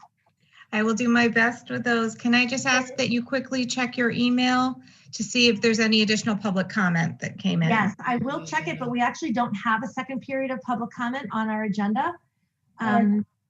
Yes, So Yes, we But- do. It's 6. Section 6. We do. I thought I checked it this morning. That's kind of interesting because I'm looking at a different agenda that does not have Me too. another. It's not on mine. Yeah, I don't have that either. But in any event, Mrs. Bruno, yes, I will look now and I will forward something to you immediately. Okay. Okay? All right. Bye-bye. Good night, everyone. Thank you all. Good night. Good night, Good Kristen. night. Okay. This is a first for me, so bear with me. And Jim, help me out if I need it. So we're moving on to item 4, which is discussion and possible action. And A is discussion of program of studies 21-22 new course offerings. That would be the high school. Okay. You know, if I may, for one moment, regarding the agenda, and I'm just picking this up now, as to the discrepancies in the agenda, I just printed this out shortly before this meeting began. And it says for A, Program of Studies 2019-2020, new course offerings. That's very odd. I printed mine this afternoon and mine says 21-22. I actually Well, I have would imagine both. so, but I'm just pointing out a discrepancy in the document, nothing else. Okay, back to you, Kristen. Okay. I think it's off to you, Vonda.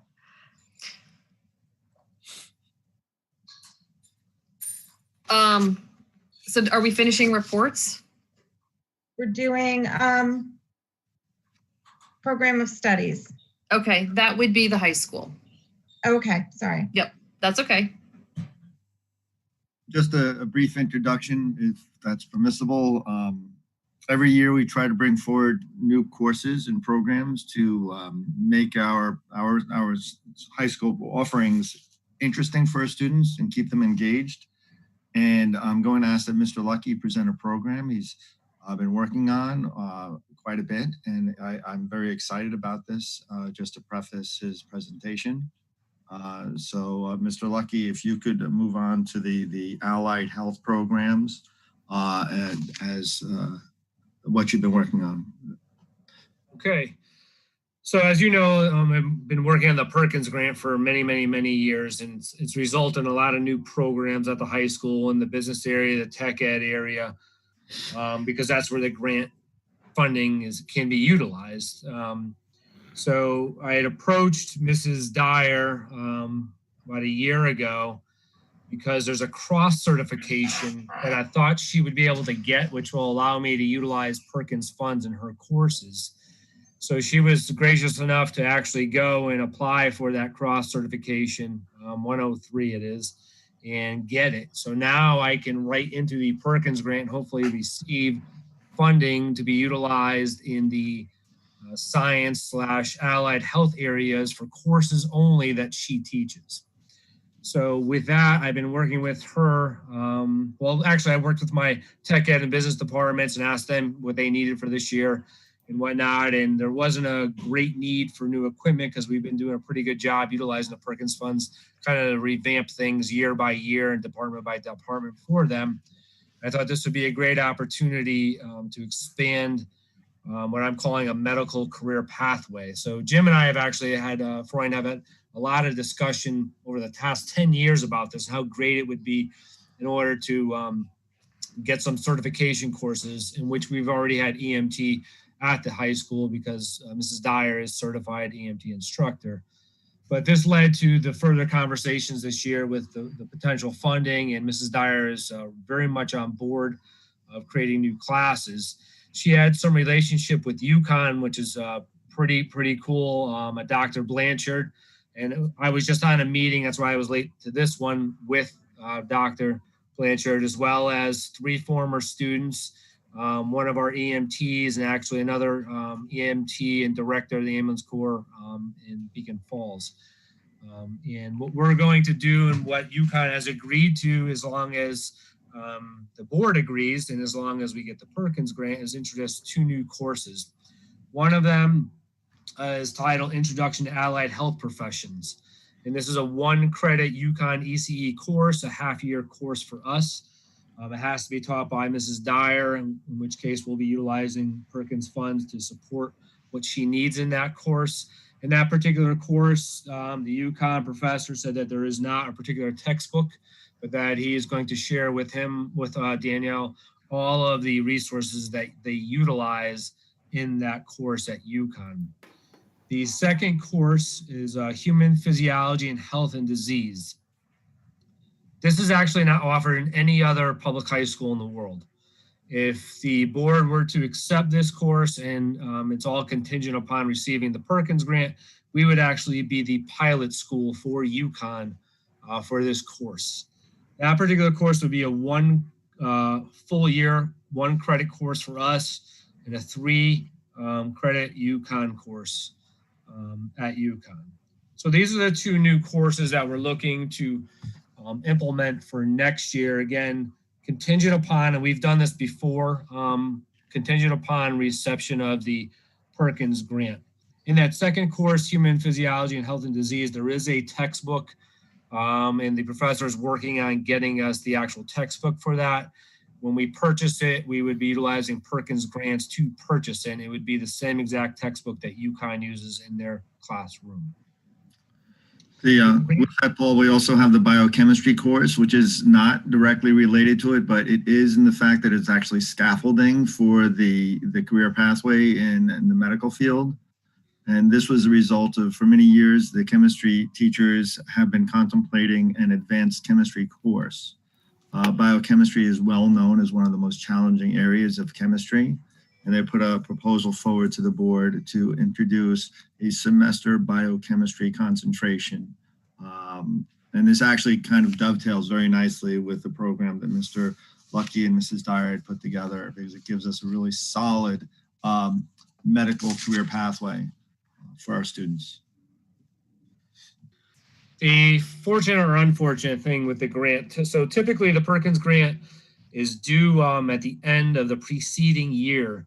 The federal government required all the states to the federal government rewrote the Perkins Grant approximately 2 years ago, and due to COVID, it's kind of been put back on the state level.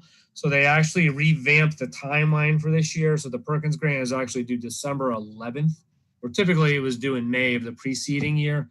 So we're kind of a little bit behind, but in this case, I think it's a good thing because I need to be able to propose these courses, again, contingent upon the Perkins Grant, in order to write all of the materials and supplies that we would be utilizing in the Perkins Grant for these particular courses. Again, it's due December 11th. So that's why we're bringing these forward to you. I think the program, I think, is going to be pretty darn exciting. We also have, again, the EMT course, which is actually within the EMT course. There's also a UConn course dealing with medical terminology. So the kids actually can get potentially 7 UConn credits by taking EMT with the medical terminology at UConn, as well as being, if they passed all the assessments, certified EMTs. And what I thought was really neat was the meeting I just came from. We have 3 students that are actually working in the EMT field that have passed the certification that were in Mrs. Dyer's courses. And then I had one of them there speaking, and I had 2 former also students who also passed it, but they're choosing to go on to secondary education in the medical field. They were actually in our meeting also and were able to contribute heavily. So it was pretty good to see them and talk to them. And unfortunately, we do have responses from EMT at the high school from time to time, and those 3 students are employed in Seymour via the EMT and other places as subs, and we get to see them come in and help our current students out, which is really nice to see also. And Paul, I want to let the board also know is it also would require that over time we evolve one of our science areas to be, we have these workrooms throughout the science wing. One of the aspects of Paul's plan that he's not sharing is that one of the rooms would be converted to mimic or mirror what a student would experience in an ambulance. So it would be set up like an ambulance so they could have a more real life experience within that. And with that, forming a community partnership with the Seymour EMS, who would also be able to come in and use the facility once we get it to a good place to further strengthen our bond with the community. Yeah, one of the things I want to do is have that smaller room, as Mr. Freund said, be a kind of a simulator room, set up a couple cameras from the ceilings, and then at times put kids that are EMT into a situation unbeknownst to them to simulate. So they would be in the middle of a class and Mrs. Dyer might say, hey, you have 2 patients, they've already been loaded into the ambulance, you need to go into the adjacent room. And then the cameras, because we have TVs in each of the rooms, they would be able to debrief or ask questions of Mrs. Dyer as the 2 kids are working on the virtual mannequin in the adjacent room. The class would be able to see everything going on. Brian Ryan, who I've known for a whole bunch of years and is one of the lead EMT, EMS people in our, and the director for that matter, Kyle Kelly, have both come in. They've been working with us, and they're super excited to see something like that happen. And both of them said that would put us on the leading edge of anybody or anything they've ever seen. There's only 2 other public high schools in the state of Connecticut that have an EMT program, and we were the second out of the 3 in the state that have it at the public level. So we're looking to make all these connections, and we seem to make some really serious ones in the meeting tonight and prior to this because of Danielle's connections in order to get a lot of people on board. There was a nice young guy, Jeremy Rodrigo from the Beacon Falls ambulance and director, and he's also fully employed at Waterbury Hospital. Has all these resources as far as bringing in staff members of Waterbury Hospital, as well as the possibility of setting up job shadowing. The UConn professor also offered up his allied health professor, who is now running the allied health program out of the Waterbury campus, who has contacts with the other hospital in Waterbury to set up job shadowing experiences. So the thing is really kicking off, and hopeful A, that I get your approval, and B, that the Perkins Grant comes through and approves the funding for it, because there's a lot of exciting things that could happen. Some of the main features of the Perkins Grant is that anything that we utilize the money for now has to be high employment, high wage earning, and then high credentialing. So those are kind of the 3 different things. And when you look at virtually anything in the medical field, it's way above the poverty level. The credentialing is very hard to get in all different areas, which means that the kids have to be really invested, whether they're going for certification as an EMT right out of high school or going to post-secondary. And, the wage is not a minimum wage by any means, no matter what they do with the credentialing in it. So it meets all of those different criteria. And I think it's a good way to look at it. So Danielle and I have had to do some preliminary writing that we actually had to send in a couple of weeks ago, and it was several pages long, doing some of that research and then speaking with all the constituents on this board that I just met with, and some other people that we know, in order to prove that what we're looking to do here meets all of those criteria, and it definitely does. There's one other course outside of this area, and then I'll be happy to entertain any questions anybody has. In the social studies department, 3 to 4 years ago, the state changed the standards. So our typical ninth grade course, Civilization and Change, the state of Connecticut did away with what I would deem to be ancient civilizations. So that is no longer part of the current course that's being taught. And that was the state's kind of doing. So what the teachers wanted to do is utilize the curriculum that we had at one point, which encompassed in that ninth grade course ancient civilizations, basically birth of humanity up until Greece and Rome, ancient Egypt, and have a half-year course from what was pulled out of that. So it's kind of I guess I would call it an FYI to the board, because the curriculum has already been pre-approved and it was run for several years prior to the state changing it for that Civ and Change, but it would be all the things that the state pulled out and will offer them at an elective level as a half-year elective course. So at this time, I'm definitely willing to entertain, and Mr. Freund, for the biochemistry, any questions that anybody might have. I'm going to work backwards here, Paul. the reconfiguration of the room that you want to use, would any modifications be in terms of expenses? Would those be covered under the grant? We can certainly write those in to the grant. So the only configuration change that we would have to take out, there's a small adjoining, I guess you would call it lab room between two different rooms. And what's currently in there is one single table with one single sink and one single, I think it's a, correct me if I'm wrong, Mr. Freund, a propane line. That would have to be cut and capped. Natural gas, yeah.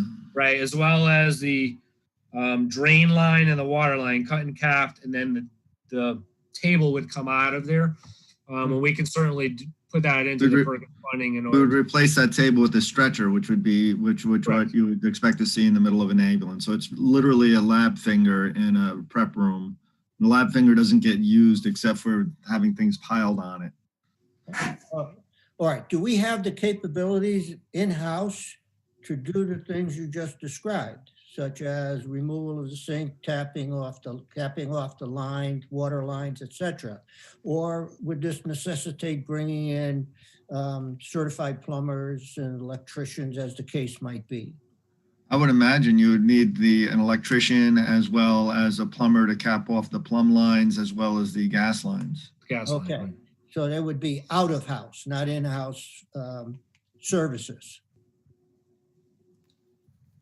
Correct. Okay, and you said you're going to attempt to write that into the grant, or did I misunderstand you? Yes, I will.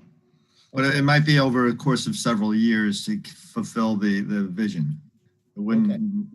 Okay. I would love to get that room done ASAP. Okay. We could send kids in there with sledgehammers, and I can go in there. I've plumbed some of my wife calls it Jimmy rigging. No, you sure? No. We'll get the out of. I'm just saying, I work cheap. Now, I'm sure we can get Jarvis to come in A&B Mechanical to get all that done in a timely format. Fair enough. Now, the other courses, you're going to want this committee to recommend to the full board adoption of the Allied Health Professions course, Human Physiology, Health and Disease course. Yes. Right. Those are the two attached to the Perkins grant. Right. And the biochemistry, which is not. Yep. On receipt or approval of the Perkins grant. Okay. Right. That's what I So need. those two, those two are contingent upon reception of the Perkins grant, but I still need board approval, and the motion would be something to that effect. Right. The adoption of Introduction to Allied Health Professions course and Human Physiology and Health and Disease course, contingent upon reception of the Perkins grant. Okay. And that's something we have done in the past. Biochemistry is not associated with the Perkins grant. Right, that's written separately in the motion. Okay. Over to you, Kristen. I think the allied health courses, so those three courses would all live within the science department, correct? I think when you think about having meaningful, purposeful work, real world experiences, I think this is top notch. Very exciting. And there's other courses. So we've kind of done in a career pathway, just so you're aware. We're also bringing into that career pathway some of our PE courses, because Mrs. Cleveland is actually very, very, very well educated. The only thing she has left is her dissertation, exercise science. So she teaches injury care and prevention, holistic wellness. So that would fall underneath the realm of this allied health or pre-med or medical career pathway for different students. That's great. And we've been talking with the professor, and it's not done yet, but they actually have a holistic wellness course at UConn for ECE. And we brought Mrs. Cleveland on last week when we talked to Dr. Blanchard. So that's kind of in the works, but it's nothing they've ever offered before. And it's out of actually his department, the professor we're working with. So he's trying to work with that alternative department in order to see if we can get that also approved, which then would fall under here, but I don't know really what the timeline is on that. So we're not ready to propose that at this point. It may be something for next year, but Dr. Blanchard's working on it from UConn, which I thought was really neat. And the other cool thing is he offered us some contacts up at UConn Health, because they actually have some programs in which they're associated with high schools, and he gave us a couple names up there to talk to, and he pre-emailed the doctors up there to speak with too. So we're gathering contacts like crazy. And the big thing, the students that we talked with today, former students, said the big thing they need is more job shadowing experiences in the high school and other areas, and we concur with that. So that's kind of our plan with it too. Mhm. EMT Certainly. offers job shadowing, so. Yeah. I know that was a big initiative. Was it the beginning of last year? It was. And all sort of put on hold, I would assume, for COVID. All right, you'll forgive me, but I did not print out all of the names, the specific names of the courses. So for me to offer a motion, I need to validate what those course names are. The first was Introduction to Allied Health Professions. Correct. That's correct. The second, the Perkins Grant, Human Physiology, Health and Disease. Human physiology in health and disease. And health and disease. Okay. In And- health In, and disease. like in, inside, Oh, in. okay. In. Human health. physiology in health Got and it. disease. Got it. These old ears don't hear as they used to once upon a time. The third course was the biochem course. Yes. Was that the name as expressed in the Biochemistry. Biochemistry. Biochemistry. Biochemistry. Okay. Biochemistry. And there was another? Yes, the A fourth, revision. foundations of civilizations. I think Well, those are there's- two separate motions, Jim, though. Yes, those are two different motions. Because the first two, of course, would be contingent upon application for and approval of. Mhm. Okay, so foundation of Civilization. civilization.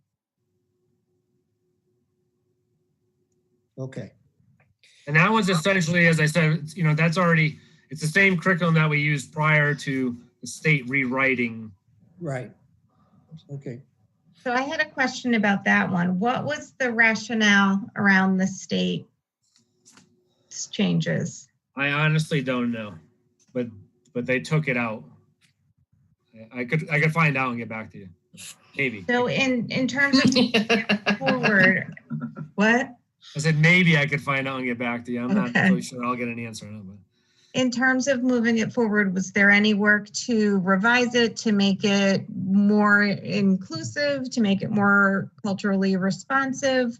I'm just wondering, because it does focus on certain ancient civilizations and excludes others. Well, they could have had a need to do something too, no, but it is going to stand as it is. But what I can tell you is that, it was this morning. This morning I was on, and this is off in the future, but this morning I was on a webinar with the state of Connecticut because there are going to be actually a full year, they're calling it 2 half-year courses, but it's a full year course, one on African American studies and one on, I want to say they called it Latin American or something. It did. Yeah, I can talk about it in my superintendent's report if you want. In which case that's going to be required later Yeah. on in time and is going to encompass the contributions of all of those cultures too. Yeah. I can So give you this a little is bit kind more of- information about that. Mhm. And that will get to the culturally responsive pieces that I think that you may be inferring to. But so these courses are going to stand as is, as they were written prior. Jim, do you want to make the motion? All right, I move to recommend to the full board approval of the following courses, subject to application for and approval of Perkins Grant. Number 1, Introduction to Allied Health Professions and Human Physiology in Health and Disease. Now it's up to you to make the second. Also biochemistry. No, that's not subject to the Perkins Grant. Correct. Oh, Only the Okay. 2 courses I move to recommend are Correct. subject to the Perkins Grant. okay. Yeah, I guess I second it. There you go. Now we- All in favor? Aye. Aye. Okay. Hilarious. I'd like to make another motion that we recommend to the full board that they adopt the following courses: biochemistry and foundation of civilization, not subject to any grant. I would propose an amendment to that motion because I would like to split out those 2 courses. As separate motions. Mhm. All right, then I'll rescind my motion. But it I'll wasn't. I'll second the rescission. Well, okay, now, all right, I'd like to move that the curriculum committee recommends to the full board adoption of the course biochemistry. I'll second that. All right, All in favor? aye. Aye.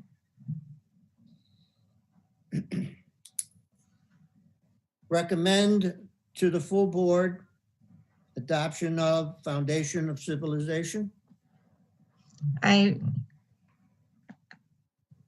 I'll second it.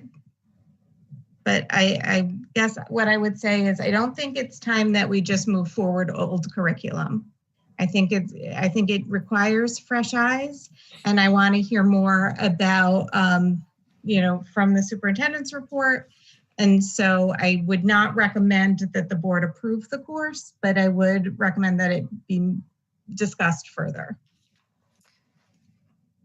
All Can I say right. something through the board? Yes. Chair? Elect. Designate. Rhonda. That course currently exists. They're simply letting you know that they need to revise it based on some standards, which it looks like they need to be able to provide to you. But that course doesn't need approval. It currently exists. Am I correct, Mr. Freund? Yeah, Yeah. All right, then It hasn't run, but it does. It represents half of a previous course that we used to run. All right, then So- you don't need a recommendation by the board or an approval by the board for that course. Do you need, and I profess ignorance here, insofar as revision of courses, are they required, do you require approval you must require approval by the board? No? Because they're tweaking the course, it's appropriate for you to approve it, but I think it would be more appropriate for you to wait on this one until we get you the information that you need to see. That would just be my suggestion. All right. Because this one's not pending the urgency that Mr. Lucky indicated, the ones connected to the grant work. Okay. Well, Okay. Then I will rescind my motion regarding this particular course. I will second that. Okay. Okay. We already did the chairman's report, so the superintendent's report. I know, There's are you going to move to B, 4B? Yes. there's actually one more piece up there. Is the middle school wanted to talk a little bit about sorry. their course. They don't necessarily have new courses, but Jody had to scoot. Kathleen does want to talk a little bit about one of the offerings that they have that has had low enrollment. And so they want to talk just a little bit again, planting some seeds about that one. Just planting tiny, tiny seeds. I'm holding the watering can nearby. So I just have a couple of things. So the first thought we had was the possibility of using the 6th grade as kind of an exploratory unified arts year. So that would be that they would have the exposure to many of the unified arts classes that we offer. So they would get to have STEM and art and music history, and they would kind of get the potpourri of what we have for unified arts. But as they get into 7th and 8th grade, that they would have an opportunity to choose based on a preference. So if they have an interest in the arts, perhaps in 7th grade, they take an art, level 2, and then in 8th grade, it's an art level 3. If they have an interest in computer science or STEM, it's the same kind of thing, so that the unified arts classes would kind of build on one another. In 6th grade is more of an exploratory year where they get to get a little taste of everything. And then in 7 and 8, it's more like, choosing their level of interest. So that was one of our thoughts. Then the shift to the world language discussion. So we do have less of an interest in the French than we had in the past as a world language. So in 1920, there were only 9 who chose French. And again, the same happened in 2021. So we have 9 students who chose French as their language of choice. So we were looking at the possibility of having Spanish become a unified arts class. Just because of the interest level of things. Hold on, I'm just looking at my notes. And we would have to look at the enrollment over the next couple of years too, to determine if that, would make sense as,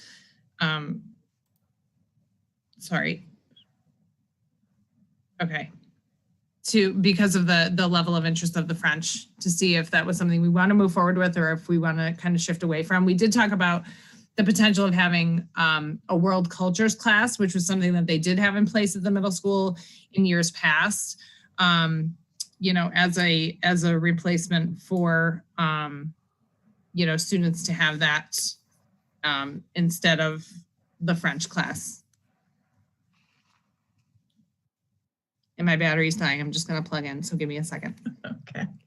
So while Kathleen's plugging in, really these are things that they wanted to bring to you just to start those initial conversations. They're not ready to make any specific recommendations yet. They'd like to come back, I believe, at the January meeting. The French enrollment, and I took French, so I was a 5-year French student, and I'm sad to say that there's only 9 each year. That's very difficult, if not almost impossible to maintain. Our cutoff at the high school is 10. So we do need to look carefully at that. And they are looking at if they do shift the world language to the unified arts block, it still has to meet all of the same criteria and minutes and exam criteria in order to make sure that they leave 8th grade with the full credits for Spanish that they would need for the high school. So these are things they're thinking about. But now Kathleen looks back and charging. Plugged in. Yeah, just in terms of the hours too, the current Spanish hours that we have in place too is they have 230 minutes per week of Spanish, the way our schedule is, and next year would be in the same range between 225 and 250 minutes per week. So, we're like Vonda said too, we're just trying to make sure the minutes match as to what they would need and what is required at the high school level. But with the interest as low as it is, and then looking at enrollment would help us to gauge kind of what our next steps would be. Kristen, if I Yes. may. Yes. Kathleen, do you have the current numbers for both the Spanish, French? The number of French students right now is 9. Oh, 9. 9. And what about the Spanish far outweighs it. I don't have the numbers exactly in front of me, but I know that it's significantly higher than that in both grade 7 and 8. Okay. All right. So I would want to know what kind of impact that change would have on high school. How many kids are taking French in high school?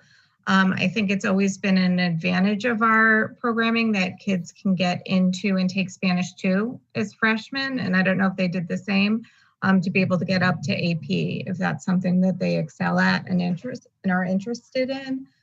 So I would want to see the repercussions and how that would play out. As far as the preference areas and more choice for unified arts, do you envision that as allowing kids to be able to take both band and chorus?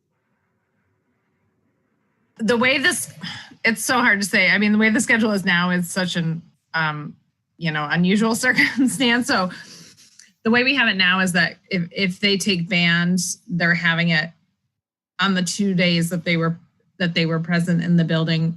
Same as for chorus too. I'm not sure that it would, and it's something we can look into to see if kids could take band and chorus. I mean, I was a band and a chorus kid, so I have a hard time understanding too why it has to be one or the other. Where could it be both? Yeah. So, it's something to look into. And I think the way we're kind of modifying the schedule to trim it down from that 8-day that it was to a 4-day, it could make sense. And I think if there are kids who have such an interest and such skills in the area of arts, we don't want to limit them to that. If we're saying that, kids who want to do computer science or STEM, and we want to encourage their interest in that area, why can't we do the same for the arts? So I think it's something for us to continue to look into. Thank you. So they did not have course recommendations for you, but they, again, we think it's important to have these conversations in this venue, so that we don't want anybody surprised. I could share the French numbers at the high school for this year if there's interest. Yes, by all means. French 1 has 17. French 2 has 12, and these are typically the kids that come right from the middle school. They go to French 2, and French 3 has 12. Thank you, Jim. You're welcome. Thank you. And what is the graduation requirement for language? 1 credit of world language. Okay.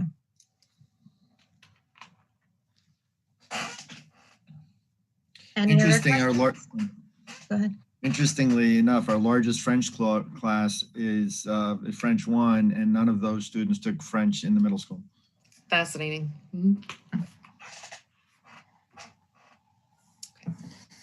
Okay, any other questions?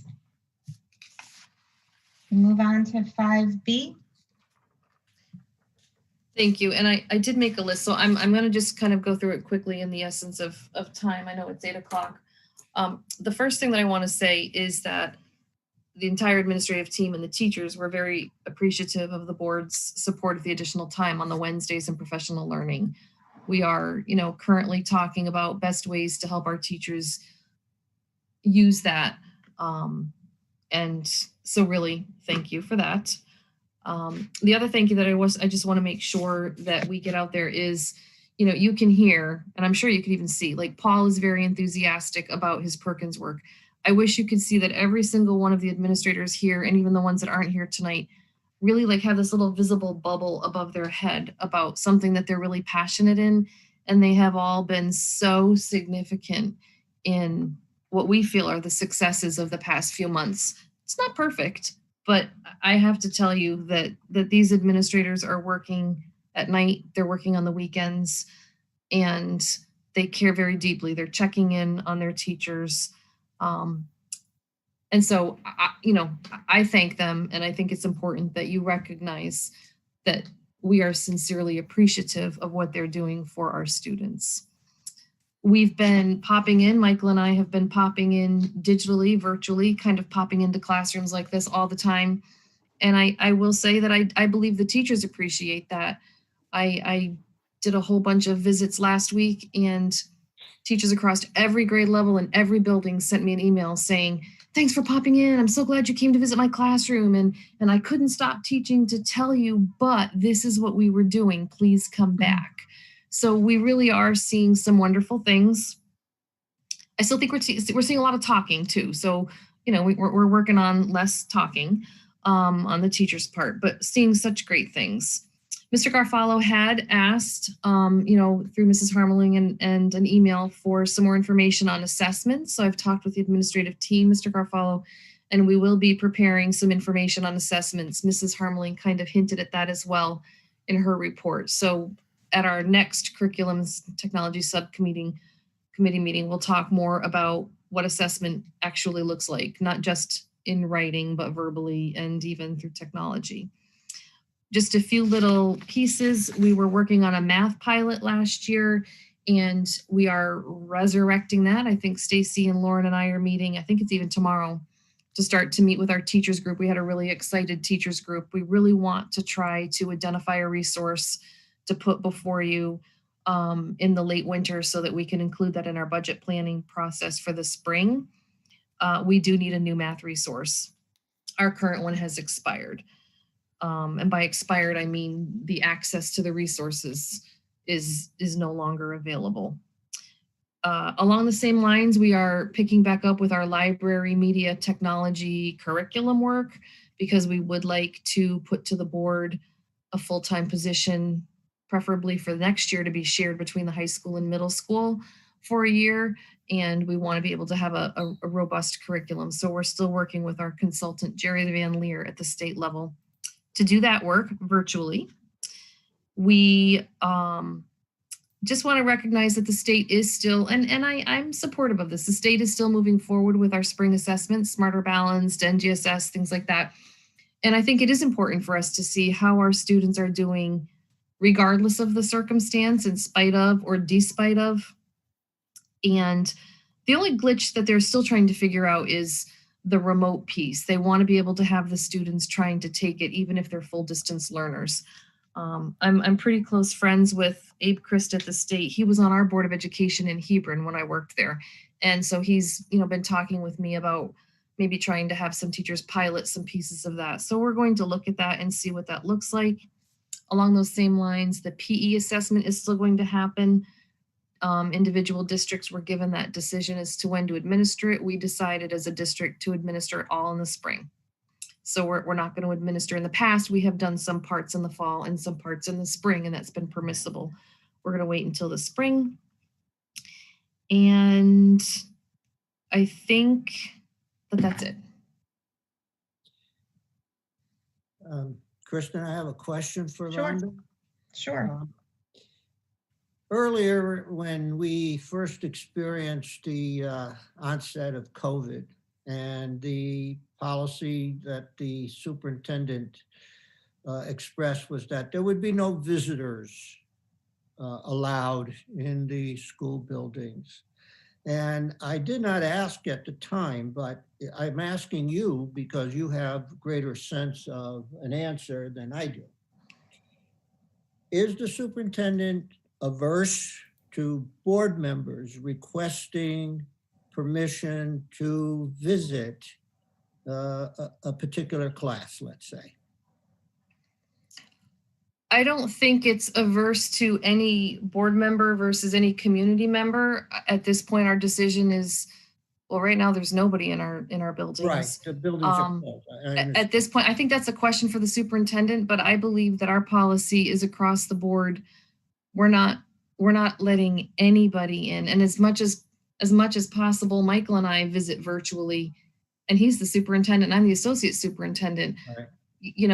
Our parents are probably feeling that same way. We are trying to honor the fact that this is a health pandemic and we're trying to keep everybody as safe as possible. We've never had a problem with visitors in our schools ever. We welcome them often. But I think it's a question you could certainly ask the superintendent, but I can tell you with confidence that right now we're not letting anybody in the doors. Okay, fair enough. Thank you. You're welcome. And I would just wholeheartedly agree with what you've said about the appreciation that staff and leadership, building leadership deserves in terms of the decisions you never thought you'd have to make, the conversations you've never thought you'd have to have. So, speaking for myself as a board member on this committee, it is truly appreciated, and thank you. Thank you. Thank you. They're a great group. We're very lucky. All right. I think that brings us to dinner. Yes. Jim, would you like to make a motion to adjourn? I didn't see any additional public comments come through in email from no, Ms. there was There is one? I saw it in my email. Let's see. I can read it if you'd like. Sure. Maybe you read it. David Tomaszewski? No? Okay, I'll read this one. It was sent Monday. Am I allowed to read this? I don't know what it is. I don't have it. It's a parent. She did send it to you. It's about the honor roll. I'm happy to read it. She sent it to Mr. Garofalo too. I'm happy to read it. Okay, it doesn't have anything personally identifiable. Well, it's got the person's name, but I think we need that. Yeah. Yeah. Okay. Other than that, yep. Go ahead. Good evening, Board of Education members. My name is David Tomaszewski, parent of middle school and high school students. This letter is in response to the decision made to temporarily suspend the honor roll at the Seymour High School and Seymour Middle School. This is a decision that deeply saddens and frustrates me. Both of my children are very good students and have worked very hard this semester. They've been utilizing the hybrid model of education. It's extremely unfair to remove the honor roll at this time in the semester. This decision was poorly thought out and will affect numerous students. My children use the honor roll as a motivating force to excel in school. Without a factor such as this, they may lose interest easier and not strive to do the best job possible. Parents and grandparents take great pride in watching their children succeed, and the district should take the same pride as it is your educators that allow the students to succeed and make the honor roll. Without a means of acknowledgement, the district should just use a pass-fail system of grading. These times have been difficult enough with what the students are facing, but the decision that they made as to which model of education that they have selected should have no bearing on whether or not an honor roll is in place. Students need something to strive for, and while this clearly does not affect all students, it should not be taken away from those who take great pride in their studies. I would implore the board to reevaluate this decision and take into consideration the reinstatement of the honor roll system. Thank you, and please feel free to contact me with any questions. That was sent Monday evening at 6:42 p.m. Okay. Thank you. I see it now. Okay. Okay. Move to adjourn? I'll second that. All in favor? Aye. Aye. Thank you all very much. All right, thank you all. Okay. Very productive evening. Take care. Thank you.